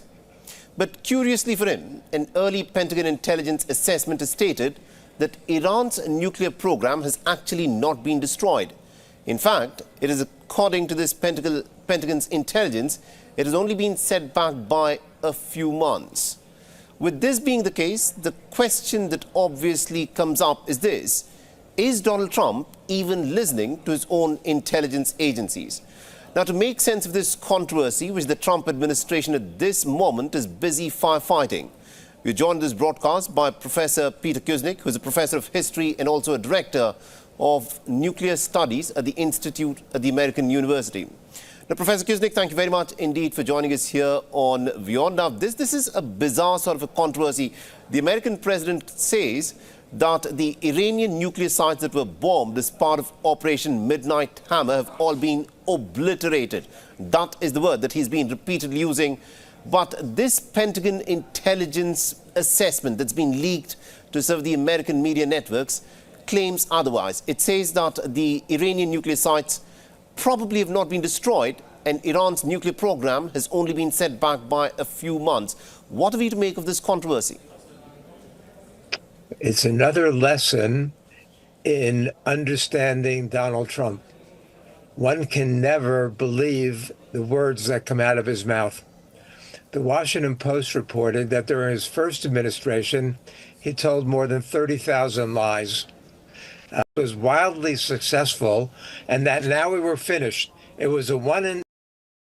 They're doing more talking about trying to dis. Oh, he's in hiding. Okay. Nowhere to be seen. The most powerful person in Iran, the supreme leader, Ayatollah Khamenei, the ruler of Iran for the last 36 years. And tonight, there are major questions about his well-being and his whereabouts. Since Trump announced the ceasefire, we have not heard a single word from him. We've heard from Iran's president. We've heard from the foreign minister. We've heard from the head of the IRGC, as I just showed you. But we have not heard from the supreme leader. In fact, as of right now, as I'm talking, it has been more than 48 hours since his last post on social media, which was this image of an American flag going up in flames. And while our Fred Pleiken has seen people on the streets of Tehran, among the regime faithful, holding up pictures of the Ayatollah, this appears to be the last time that we've seen him on camera. That was back on June 18th, exactly 1 week ago. Since then, we know he's been in a bunker hiding. according to the New York Times, no longer using electronic communications, reportedly has a list of several successors in case he's killed. A source even telling me that the foreign minister was unable to get in touch with the supreme leader of the country during the ceasefire itself on whether to make a deal. I mean, this is incredible. This is the man who has been calling the shots for 36 years. And here we are at one of the most important moments, maybe the most important in those years. And he's nowhere to be seen. And there's been no one more vocal. Tony Wilson, thanks for following, subbing to the channel over on Rumble. Appreciate you. Over those past decades when it comes to threatening the United States. He has led the Death to America chants. He's warned the United States would suffer irreparable damage, his words, should it enter the conflict between Iran and Israel, right? Leading the charge on this. He also threatened American bases. He's the one who warned that they are within Iran's reach. So his absence is glaring, and it comes at a crucial time. The ceasefire between Iran and Israel hanging on by a thread, holding tonight, mercifully, but still very fragile and new. Well, here's the president of Iran. Can it start again? I guess someday it can. It could maybe start soon. Of course, that's the president of the United States, although now I wonder what he would think of the misspeak I just had. Jeff Zeleny is out front live outside the White House. And Jeff, you know, in that context, you hear Israel controlling the skies. President Trump is making his way back here to the White House. Let's see what they're talking about.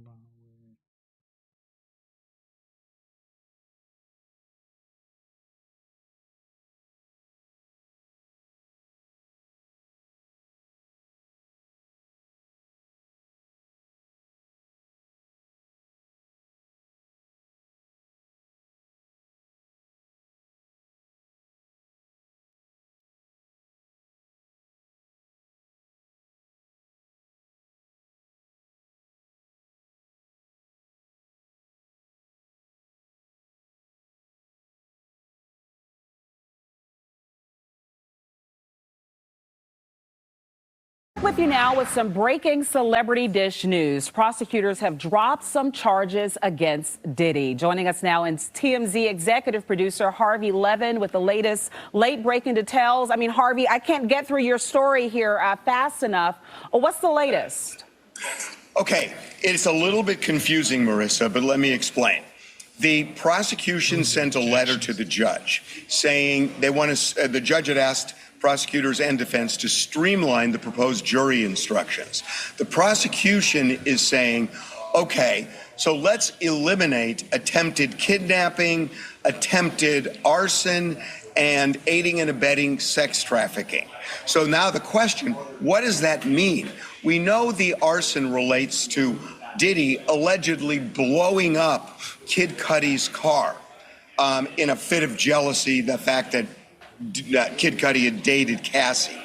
So it would seem that they're saying we're just not going to pursue that when it comes to giving the jury instructions because the jury never directly tied Diddy to the actual arson of the car. Now, they do mention the word attempted, so I suppose you can make the argument that they're going to not say he attempted it, he actually did it.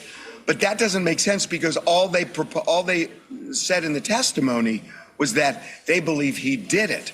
And it went on fire, so it was done. So it seems like they're eliminating that. And similarly, when it comes to kidnapping, you may remember that there was testimony by Capricorn Clark, Diddy's assistant, saying that Diddy suspected her of stealing jewelry. They took her, put her in a warehouse and gave her lie detector tests, and putting her in that warehouse was kidnapping. It seems they're not going to pursue that. And there was a second one involving this alleged victim, Jane. So it seems they're taking certain things off the table, but I got to be honest with you, the letter's a little bit confusing, but it definitely seems the prosecution is pulling back on what they are going to argue to the jury in closing argument. Absolutely. And when it comes to the aiding and abetting with the sex trafficking, that charge is still there, but they're pulling back on even some of those details. And my guess is what they're pulling back on are things like Diddy's assistant booking a hotel room. I mean, How is, that's booking a hotel room. Trivago is not sex trafficking. and, just booking a hotel room is not really evidence of sex trafficking. So I'm guessing it's things like that they might be pulling back on. It definitely appears as if the prosecution have found some weak spots in their case, potentially, and that's why they're giving the jury those instructions, before making their closing arguments. Thank you so much, Harvey. I know this was breaking news that you all have provided us with, and we'll certainly stay in the know as we continue to cover the outcome of this case. Just a reminder, you can catch Harvey and the entire TMZ team. That's crazy. You get right up to closing statements, closing arguments, and now you want to drop charges after you let them do all that testimony against him, saying this and that and the freak offs and S trafficking. But now you telling them, you let the man testify, let him perjure himself. Now you want to take it off because you can't prove beyond a reasonable doubt. But you indicted him though. That's crazy, man. Nancy Grace, she another one that's terrible.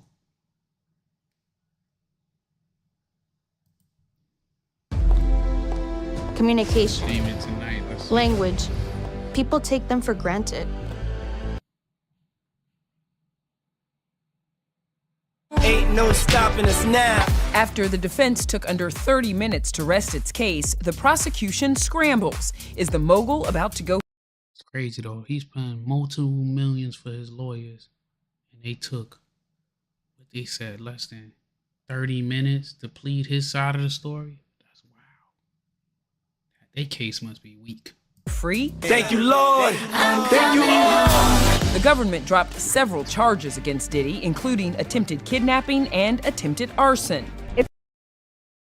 Attempted arson. Before they talk about he blew up the car, he done cut it up and shit. Even though I tell you they found female DNA, not male DNA. It's a signal, perhaps, that maybe they don't believe they have what they need as far as evidence. I think there is a decent possibility that Diddy's gonna walk. Certainly on the racketeering and the sex trafficking charges. The one count that they may have an easier time with is the transportation to engage in prostitution, because it's pretty clear that these sex workers were being transported from one side of the country to the other. It's more than likely these jurors will start deliberating on Monday. So tomorrow we are expected to hear those closing arguments from the prosecution and the defense. And we've got more legal news. Todd and Julie Chrisley speak out for the first time, sharing the emotional moment they learned they had been pardoned. I just started busting out crying. I didn't even know he was in jail. I ain't paying no mind to him. I didn't even know he was in jail, man. I'm getting out of here. I'm getting out of here. One of the guys, the COs, he came by and he goes, "Are you good?" And I said, "As good as I can be." And he said, he was happy as hell in there, it looked like. You just got pardoned. They sent me down here to make sure you're okay. And I said, well, they don't need to be worrying about me now. Hell, if I'm pardoned, I'm great. The full interview airs Saturday night on Fox News Channel.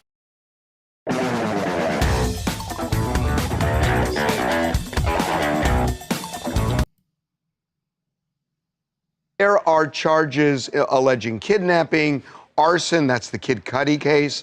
They are alleging aiding and abetting in sex trafficking.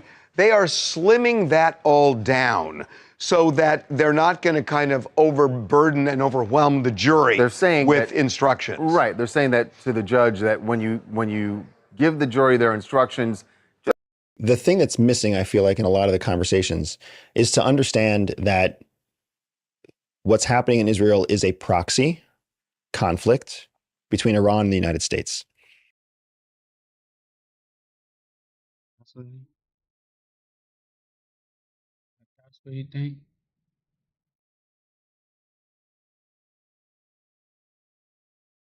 So I'm from Spain too. I'm Ana Buc from La Vanguardia. I wanted to know if You're where from? Spain too. I wanted to know if you want to. That's the Spain corner right there. Shouldn't have said that. That's okay. I do like Spain, by the way. I think it's unfair that they're not paying, but go ahead. Are you going to negotiate directly with Spain about? I'm going to negotiate directly with Spain. I'm going to do it myself. They're going to pay. They'll pay more money this way.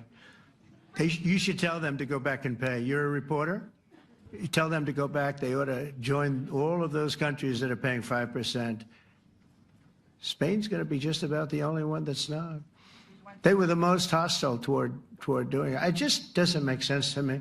Okay, all right, Kelly, go ahead. Spain was one of my favorite countries to visit. The intelligence was very inconclusive. The intelligence says we don't know. It could have been very severe. That's what the intelligence says. So I guess that's correct. But I think we can. Apparently includes a criminal investigation.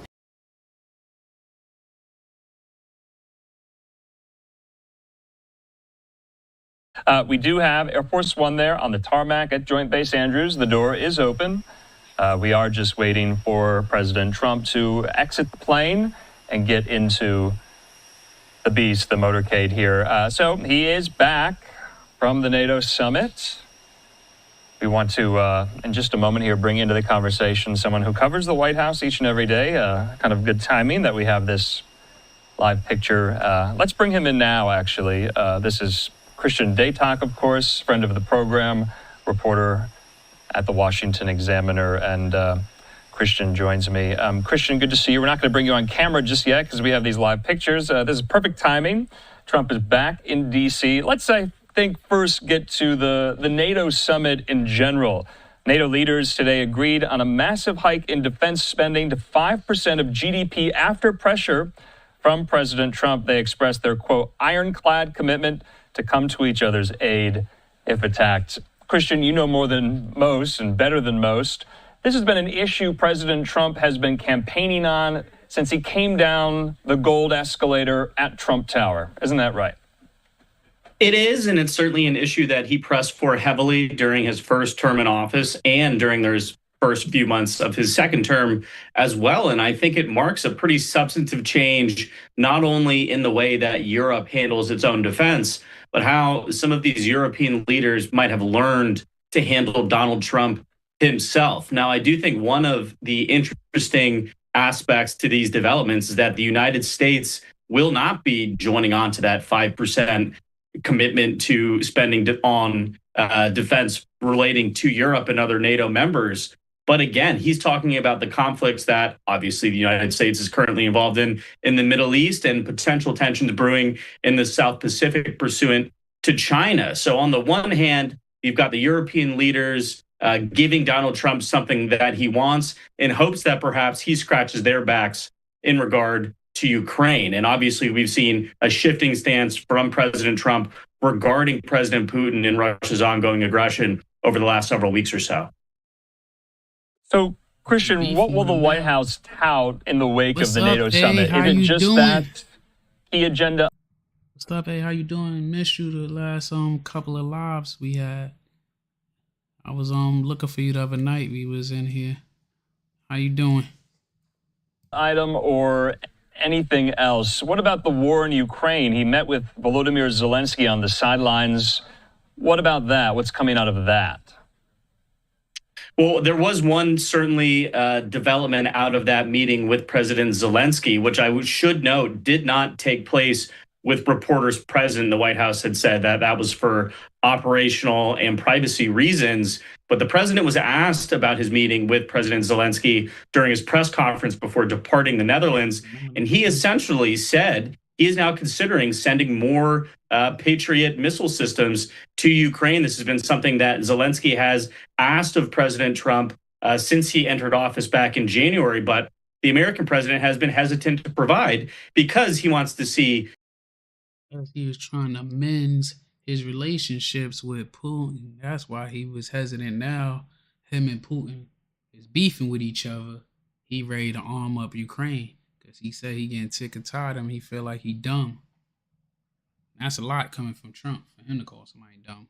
This war wind down. But again, because of this ongoing aggression by Russia and the failure of President Putin to substantively come to the negotiating table on a ceasefire, I think you're seeing President Trump shift in his position. There was an extraordinary moment where a Ukrainian reporter who is currently living in Warsaw with her children asked the president a question on this topic, and he took a minute and, asked her about her story, asked about her husband, who is still back in Ukraine and is fighting for the defense of their homeland. So it's certainly a different position that President Trump is expressing on Ukraine compared to just a few weeks and certainly the early days of his second term in office.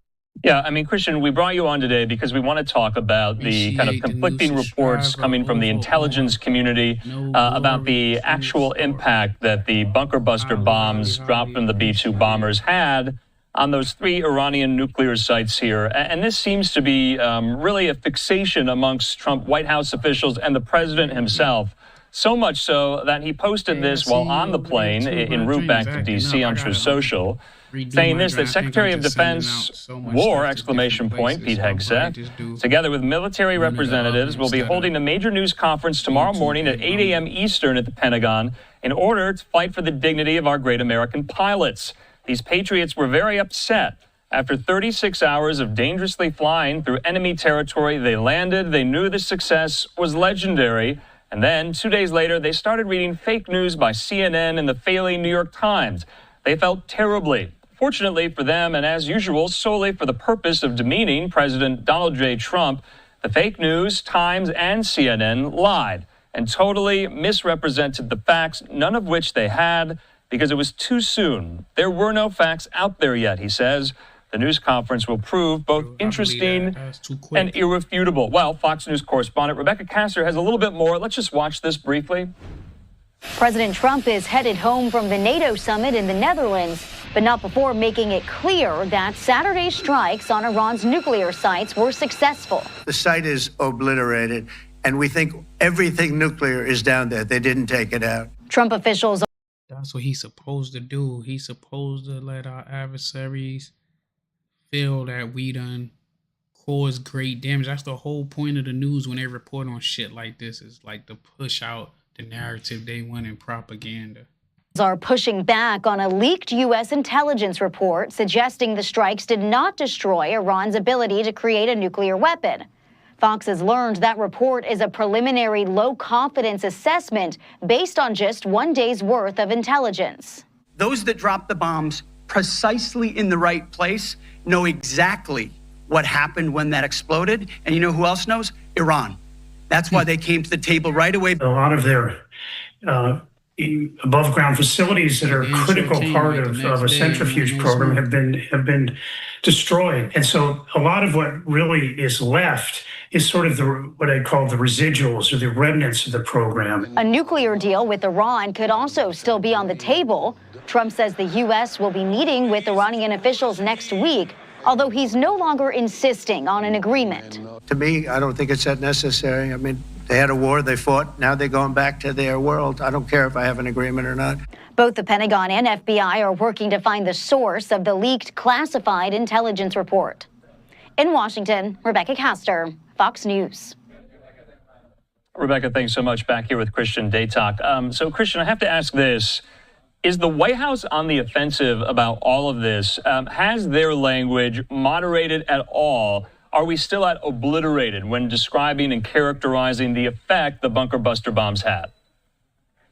President Trump certainly isn't moderating his language, and the White House staff who I spoke to, and based on statements that they've put out publicly, they do not appear to be walking back from this line, criticizing CNN, the New York Times, and others for reporting about this DIA assessment that came out of the Pentagon. But I think it's important to note here, the truth is somewhere in the gray area. President Trump is arguing that these nuclear facilities have been completely obliterated. Certain satellite imagery and intelligence from the U.S., Israel, and our Five Eyes allies have corroborated part of that. But there's just no way to know if the entire underground facility at Fordo is obliterated until international inspectors go in there. And I do think it's interesting. Again, the White House isn't disputing that this report was put out by the Pentagon, at least internally, but it is a win in that they get to flip this thing back on the press.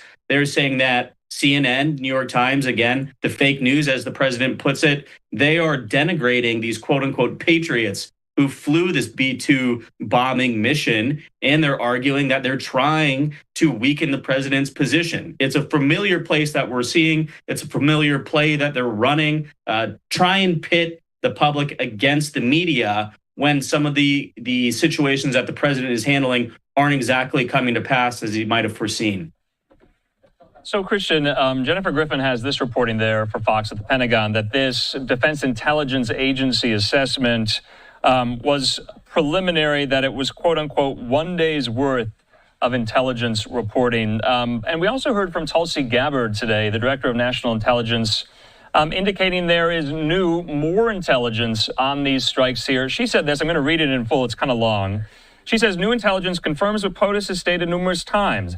Iran's nuclear facilities have been destroyed. If the Iranians chose to rebuild, they would have to rebuild all 3 facilities, Natanz, Fordow, Esfahan, entirely, which would likely take years to do. The propaganda media has deployed their usual tactic, selectively release portions of illegally leaked classified intelligence assessments, intentionally leaving out the fact that the assessment was written with low confidence to try to undermine President Trump's decisive leadership and the brave servicemen and women who flawlessly executed a truly historic mission to keep the American people safe and secure. So that's coming from DNI Gabbard. We also have yet another kind of corroborating statement from the CIA director as well, John Ratcliffe, saying he is confirming CIA intelligence, which contradicts illegally sourced public reporting regarding the destruction of key Iranian nuclear facilities. And in Axios today, Christian, you alluded to this, that the Trump administration is planning to limit sharing classified information with Congress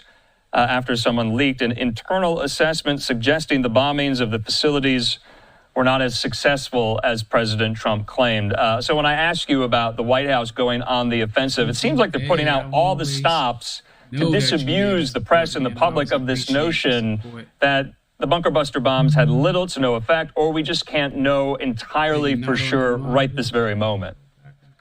Without a doubt, but I want to go back to DNI Gabbard's statement for a second. She talks about new evidence, but what's not in that statement that she puts out, what this new evidence actually is. And I understand that, classification law is playing a part here, but I just want to point to what Secretary of State Marco Rubio said in the Netherlands earlier. He talked about how they had confirmed that this bombing run had taken out a conversion facility. That is a specific detail that we aren't hearing from some of these other administration officials. Look, ultimately, I think we're arguing semantics, right? We have 100% concrete proof that those B-2 massive ordnance bombs hit those 3 nuclear facilities. They have set back those programs for an undetermined amount of time, and we won't know exactly how long that window is, again, until international inspectors get in there. And so I think the president trying to say that the media is wholesale fabricating these reports is just not correct. Again, I think if you want to take a look in the mirror, if you're President Trump, he's thinking about his legacy. He has not been able to bring Iran to a new nuclear deal. He had hoped that Tehran might be more willing to negotiate after these strikes took place. And now he's saying, as he's departing the NATO summit, I don't care if we get a deal with Iran. Their facilities are destroyed and they do not have the capacity to acquire a nuclear weapon. He's trying to spin this into as big of a win as possible. And again, that's why you're seeing the all-out blitz against the media. Yeah, I mean, Axios is reporting the FBI is investigating this leak out of the Defense Intelligence Agency. A senior White House official to Axios said, quote, "We're declaring a war on leakers." They said the intelligence community is figuring out how to tighten up their processes so we don't have deep state actors leaking parts of intel analysis that have low confidence to the media. And I've been stipulating that in our reporting. This DIA analysis was low confidence. It was a low confidence assessment. And it was just one agency out of 18 intelligence agencies in kind of the national security apparatus of the United States. So that's all important here. But are you or are people there in the White House concerned at all? Is there anyone there about the weaponization or politicization of intelligence matters? I think they're certainly concerned about the politicization of the intelligence community, and this event itself doesn't necessarily start the beginning of that panic. I mean, again, it wasn't so long ago when we were on here talking about how Pete Hegseth was firing people left and right because they had leaked details about all of Signalgate. And again, you saw the president go after The Atlantic and Jeffrey Goldberg, slam them as fake news. And then eventually, once that story sort of died down a little bit, they moved on to the next scandal or the next crisis. That's just what this administration does. They see themselves in a hole, and in order to dig out of it, they'll go back and run the same plays that work with their base. In this case, try and push back against the idea that the media is covering this administration objectively. Again, it's never failed for Donald Trump to pit his supporters, pit the general Republican Party against the media, and that's what I see them doing right now. But does President Trump have a point that low confidence intelligence assessment is undercutting the success of the mission? I don't think so. I mean, again, I think it might be a different story if you're seeing Iran, mobilize military assets, but Tehran is signaling to the White House that they want to pick up the phone and resume negotiations. They might not get a deal by next week, but it doesn't appear, at least based on any early indications, that this situation will escalate. So as far as undermining the success of this mission, I think that's a place of perhaps fan fiction that the president is writing from right now, because again, he's trying to get this into as big of a win as possible, and he's trying to heal that rift within the MAGA caucus that is split on the question of potential new military intervention in the Middle East. Yeah, I just want to put this up from Hugo Lowell there at The Guardian. He says Pete Hegseth says he launched another leak investigation with FBI into the disclosure of classified reports saying limited damage to Fordow. He says we're doing a leak investigation with the FBI right now because this information is for internal purposes and battle damage assessments here. So we'll just have to wait for more battle damage assessments and more intelligence on this. And of course, for this press conference tomorrow at the Pentagon with Secretary of Defense Pete Hegseth and, in President Trump's words, other military advisors. What else do you have your eye on going into later this week, Christian? It's hard to think about anything else right now, Andrew, but I do want to talk about how important the next few weeks will be in regard to the president's hopes of signing that one big beautiful tax bill into law before July 4th. We've got, a Senate text, and we're awaiting a vote here soon before that package can get sent back to the House. And the White House, look, they're saying we do not care about recent events on the international stage. We want this bill signed by Independence Day, and it's up to Leader Thune and Speaker Johnson to make sure that gets done. That's what else I'll be watching. But again, it's hard to peel your eyes away from the conflict in the Middle East right now. That is so true. Christian Daytalk, as always. Just thought of one more thing, something I'm watching July 9th. That's that deadline. 90 days will be up for all those trade deals. We'll have to check in on the progress on those. Christian, always good to see you.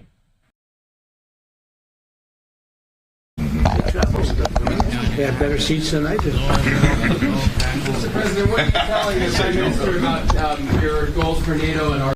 Yeah, it's good now. I had to log off and log back on now. It's good. Today.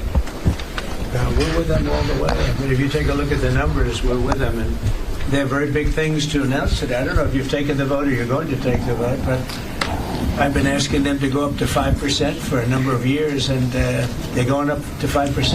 That's a big, from 2%. And a lot of people didn't even pay the 2%. So I think that's going to be very big news. NATO is going to become very strong with us, and appreciate doing it. Perhaps you want to talk. Yeah, absolutely. Let me first, before I go to spending, I just want to recognize your decisive action on Iraq.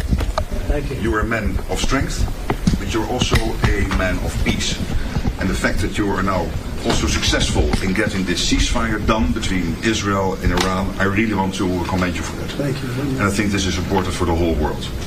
Then on spending, it's absolutely true. I want to state here, without President Trump, this would not have happened. In 3 stages. When you became president in 2016, 2017, you forced Europeans and Canadians to pay more. At this moment, the result of that phase is $1 trillion extra aggregate defense spending by the Canadians and the Europeans. Then came phase 2, when you became president in January last year. Phase 2 is that all the countries not yet on 2% have now committed to the 2%. This is the old goal from Wales in 2014. 7 were not on 2%. Some were saying somewhere in the 2030s. Now this year, all of them, including Canada, including Italy, including Belgium, they have all now committed to the 2%. And now comes the big splash. Today, we will decide to go to 5%. We have to keep ourselves safe from our adversaries, but also because it is fair to equalize with the United States. With this 5%, the Europeans and the Canadians will equalize their defense spending with the United States. So this is not about American taxpayers paying more. This is about Europeans, Canadians paying more. And again, this would not have happened. I'm really saying this here, and some people might criticize me, but then when I speak with them, they all say, yes, you're right. This would not have happened if you would not have been elected in 2016 and re-elected last year and back into office in January. So I want to thank you. Well, thank you very much. It's a great victory for everybody, I think. And we will be equalized very shortly, and that's the way it has to be. It's going to be a lot of money, too, a lot of defense. Trillions extra. Yeah, and we have a great relationship, and we've had a great relationship from the beginning. Highly respected man. And, yeah, we appreciate you being here, too, everybody. We really do. We have a tremendous group of people on my left and a tremendous group of people on my right. They might be even better than my people. I don't. Let's have a fight. Let's figure it out. Anyway, but we appreciate it, and we've had a tremendous relationship, Mark and I, and we've really worked on this subject for a long time. When Biden was here, it just died like everything else died. And now it's you're going to take, I guess, a vote today, right? Absolutely. Today we will decide unanimously to do this. That's my absolute conviction. So we can't talk about it until the vote's taken, because sometimes strange things happen. But I think you're going to. I'm not too worried. I think you're going to do very well. Everyone's very happy about it. Go ahead. Yes, Mr. President. How is the Iran-Israel ceasefire going, in your opinion? I think very good. Israel came back yesterday. I was so proud of them. Because they came back, they went out because they felt it was a violation, and technically they were right, but it just wouldn't have worked out very well. And they brought the planes back. They had gone on to another journey because there was a little bit of a violation, and I said, you got to get them back. And they came back, and it was a great thing, and it's going very well. Mr. President, what is your response to the Foreign Minister saying he still wants to enrich nuclear? Hello, Katie. She's so great, this one. Any question she asks, I'll answer. Well, maybe I better not say that. What was your question? What is your response to the Iranian Foreign Minister continuing to say Iran will enrich uranium and pursue nuclear weapons? Well, I don't know if they've said that, but I'll tell you, the last thing they want to do is enrich anything right now. They want to recover. And we won't let that happen, number one. Militarily, we won't. I think we'll end up having somewhat of a relationship with Iran. I see it. Look, I've had a relationship over the last 4 days. They agreed to the ceasefire. And it was a very equal agreement. They both said, that's enough. They both said it. But no, they won't do that. The last thing they want to do, Katie, is enrich. They're not looking to... They're not... Can you imagine after all of that, they're going to say, oh, let's go and do a bomb. There could be a day in the future, and then somebody else taking our place will be saying, don't do it. And maybe they won't do it as well. I don't know. But they're not going to have a bomb, and they're not going to enrich. And we believe all of the stuff is down there. We don't think they had nearly the time, because to get that out is a very difficult thing. It's not like moving a package or taking this carpet up and moving it. It's very difficult. It's very dangerous to do.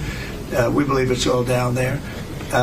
We had a tremendous victory, a tremendous hit, and because of that, I don't think they would have been down there, because they knew we were coming. When they know we're coming, they're not going to be down in that 30 stories underground. So no, I think it was just a tremendous victory for everybody, including Iran. Look, they've got a country, and they've got oil, and they're very smart people, and they can come back. Israel got hit very hard, especially the last couple of days. Israel was hit really hard. Those ballistic missiles, boy, they took out a lot of buildings.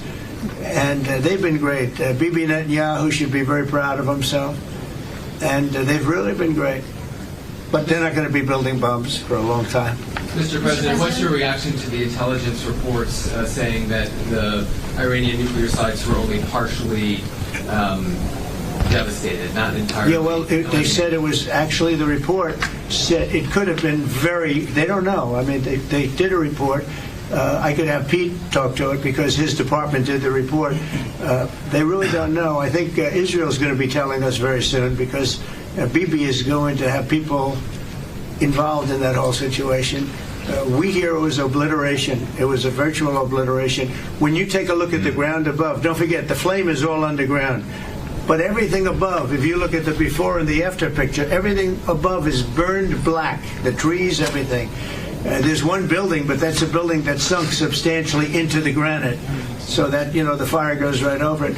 I believe it was total obliteration. I believe they didn't have a chance to get anything out because we acted fast. If it would have taken 2 weeks, maybe, but it's very hard to remove that kind of material. Very hard and very dangerous for them to remove it.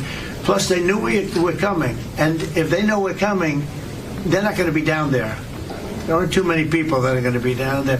Pete, do you have something to say about that? Well, Mr. President, when you talk to the people who built the bombs, understand what those bombs can do, and deliver those bombs, they landed precisely where they were supposed to. So it was a flawless mission. Flawless. Right down where we knew they needed to enter. And given the 30,000 pounds of explosives and capability of those munitions, it was devastation underneath Fordo. And the amount of munitions, 6 per location. Any assessment that tells you it was something otherwise is speculating with other motives. And we know that because when you actually look at the report, by the way, it was a top secret report, it was preliminary, it was low confidence. All right, so this is you make assessments based on what you know. And it said it could be very devastating, very serious. Moderate to severe, and we believe far more likely severe and obliterated. So this is a political motive here. Is there a leak investigation? Of course, we're doing a leak investigation with the FBI right now because this information is for internal purposes, battle damage assessments, and CNN and others are trying to spin it to make the president look bad when this was an overwhelming success. We had a tremendous success, and this is the New York Times. I call it the failing New York Times. It's going to hell. And CNN, which, as you know, very few people are watching. And you would think they'd do the opposite. You would think they'd want to say, this was an unbelievable success. And the thing that hurts me is it's really demeaning to the pilots and the people that put that whole thing together, the generals. That was a perfect operation. And when you look at the holes, and this was done from 52,000 feet, there was no moon, there was no light, and those 3 holes are right together. And also, and nobody talks about this, we shot 30 Tomahawks from submarines. In particular, one submarine, but that was 400 miles away. And every one of those Tomahawks hit within a foot of where they were supposed to hit. Took out a lot of buildings that Israel wasn't able to get. We took them out with Tomahawks. We don't even talk about that. This was a devastating attack, and it knocked them for a loop. And, you know, if it didn't, they wouldn't have settled. If they had won, if we didn't take it out, they wouldn't have settled. Somebody mentioned that to me last night. If that thing wasn't devastated, they would have never settled. Marco, do you have something to say? No, first of all this stuff about the intelligence, this is what a leaker is telling you the intelligence says. That's the game these people play. They read it, and then they go out and characterize it the way they want it characterized, and they're leakers. This is the game they play. So that's number one. Number two, here's a fact. The conversion facility, which you can't do a nuclear weapon without a conversion facility. We can't even find where it is, where it used to be on the map. You can't even find where it used to be because the whole thing is just blackened out. It's gone. It's wiped out. It's wiped out. Then we dropped 12 of the strongest bombs on the planet right down the hole in 2 places. Everything underneath that mountain is in bad shape. And I refer you to the statement of the IAEA, Mr. Grossi. You know what he said? He said there was Iran, the way it looked the day before the attack, and what their nuclear program looks like now. 2 very different things. They are way behind where they were just 7 days ago. Now, anything in the world can be rebuilt, but now we know where it is. And if they try to rebuild it, we'll have options there as well. But all this leaker stuff, these leakers are professional stabbers. That's what they are. They go out and they read this stuff, and then they tell you what it says against the law, but they characterize it for you in a way that's absolutely false. There's no way Iran comes to the table if somehow nothing had happened. This was complete and total obliteration. They're in bad shape. They are way behind today compared to where they were just 7 days ago because of what the president did. Marco, can I just alert you to one other aspect? So the great thing is you took out the nuclear capability of Iran. This was crucial. You did it in a way which is extremely impressive. But the signal sends to the rest of the world that this president, when it comes to it, yes, he's a man of peace, but if necessary, he is willing to use strength, the enormous strength of the American military. So I think that signal to the rest of the world, this is far beyond Iran, is extremely important. So let me also point us to that aspect of what happens. They went down, Iran went down to the site. afterwards. They said it's so devastated, and they settled when they saw what we did to it. And frankly, if we didn't do that, they would have had a lot of ammunition to keep going. They wouldn't have settled. Somebody brought that up, and 2 Iranians went down to see it, and they called back and they said, this place is gone. So it's just fake news by CNN, which has got no ratings. It's a failed network. Anybody here from CNN, by the way? Because you're a really disgraceful network. MSNBC, I think, is actually worse. But they're all pretty bad. But yours is good, Katie, I'll tell you. Mr. President, you know what Marco reminded me that he did such a nice job there? It was 9 years ago I had to debate this guy. It was not easy. I think he even got better. But when you were into your little thing, I said, this is what I had to debate this guy. You think it's easy to debate him? It's not easy. How long do you think that the Iranian nuclear program has been put back by these strikes? Years or totally obliterated? I think basically decades, because I don't think they'll ever do it again. I just don't think they're going to do it. I think they're going to take their oil, they're going to have some missiles, and they'll have some defense. I think they've had it. I mean, they just went through hell. I think they've had it. The last thing they want to do is enrich. They've been trying to do it. By the way, it's hard to enrich. And, you know, when you look at a site like that, very, very hard to build. Very, very hard, very expensive. They spent trillions of dollars trying to do this thing, and they didn't come up with it. And we're actually getting along with them very well right now. But had we not succeeded with that hit ended the war. That hit ended the war. I don't want to use an example of Hiroshima. I don't want to use an example of Nagasaki. But that was essentially the same thing. That ended that war. This ended that with the war. If we didn't take that out, they'd be fighting right now. Mr. President? Yeah. If the Iranians do rebuild, would the United States... If they rebuild? Would the United States strike again? And I have also a question about Russia. Look, I'm not going to have to worry about that. It's gone for years. Very tough to rebuild because the whole thing has collapsed. In other words, inside, it's all collapsed. Nobody can get in to see it because it's collapsed. You can't go in to see a room that has, 10 million tons of rock in it. And the tunnel... That's a good point right there. How you going to see if it's collapsed and buried in? Now, they might be able to salvage some shit that's under there, and that probably take months to even assess the damage. Tunnels are totally collapsed. But if they rebuild? Well, they've already looked at the tunnels. This was an unbelievable hit by genius pilots and genius people in the military, and they're not being given credit for it because we have scum that's in this group, and not all of you are. You have some great reporters, but you have scum. CNN is scum. MSDNC is scum. The New York Times is scum. They're bad people. They're sick. And what they've done is they're trying to make this unbelievable victory into something less. Now, even they admit that it was hit very hard, okay? But it wasn't hit hard. It was hit brutally, and it knocked it out. The original word that I use, I guess it got us in trouble because it's a strong word. It was obliteration. And you'll see that. And it's going to come out. Israel is doing a report on it now, I understand. And I was told that they said it was total obliteration. They have guys that go in there after the hit, and they say it was total obliteration. And I don't want it for me. I want it for the pilots. I want it for the military. They did such a good job. If you were in the Situation Room with me, with the generals and all of the people that did such a good job, and then they get demeaned by these idiots at CNN who can't get ratings. The place is dying. Nobody wants to even waste their time going on their shows. So they form with the New York Times, who's dying also. Without Trump, you wouldn't have a New York Times.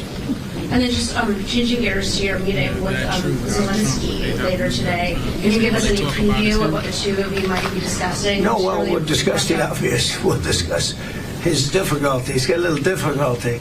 Zelensky, he's a nice guy. I mean, I'm going to meet him today. I don't know. I assume we're going to be discussing Ukraine.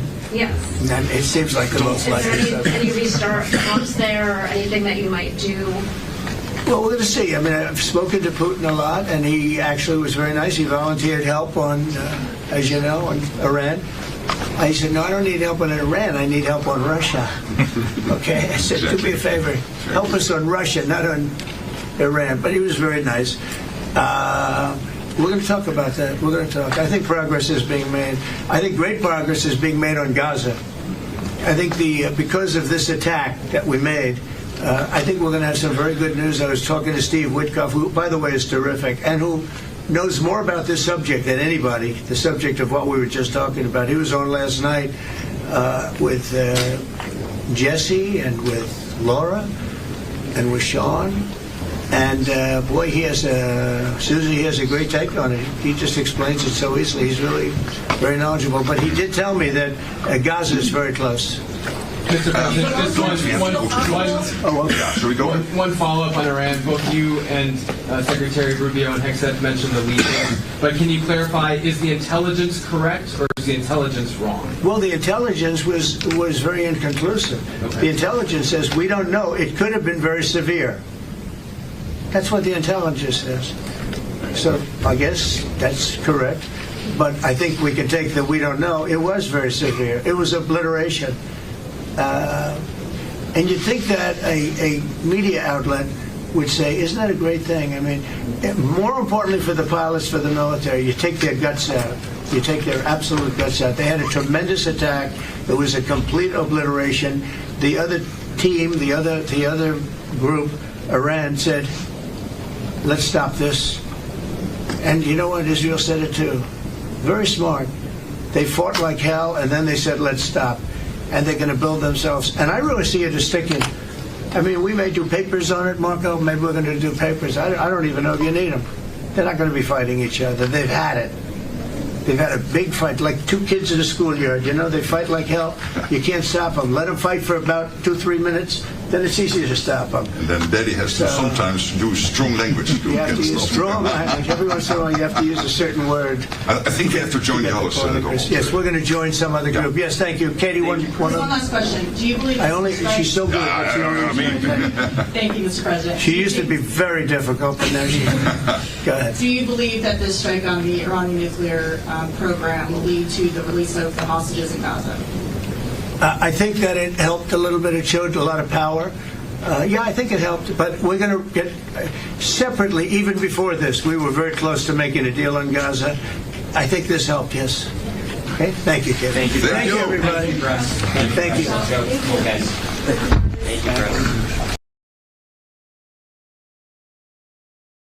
That's enough for tonight. For the night, you know. For the night, man. I'm gonna call it a wrap. I got work in the morning. I will get my uniform right. Appreciate everybody that came. Yeah, he cracked me up because he called everybody out, and he's like, by now everybody should know how he talk. Everything's gonna be gigantic, the biggest, baddest, greatest. Like, that's just how he is. But we gonna talk about that some more tomorrow. You know what I mean? Not at the same time. I'm gonna try to come on a little earlier. You know, depending on what's going on, but I'm gonna knock it out a little earlier. But look forward to seeing y'all tomorrow. Hit the like as y'all exit the building, and I appreciate y'all for coming out. Peace.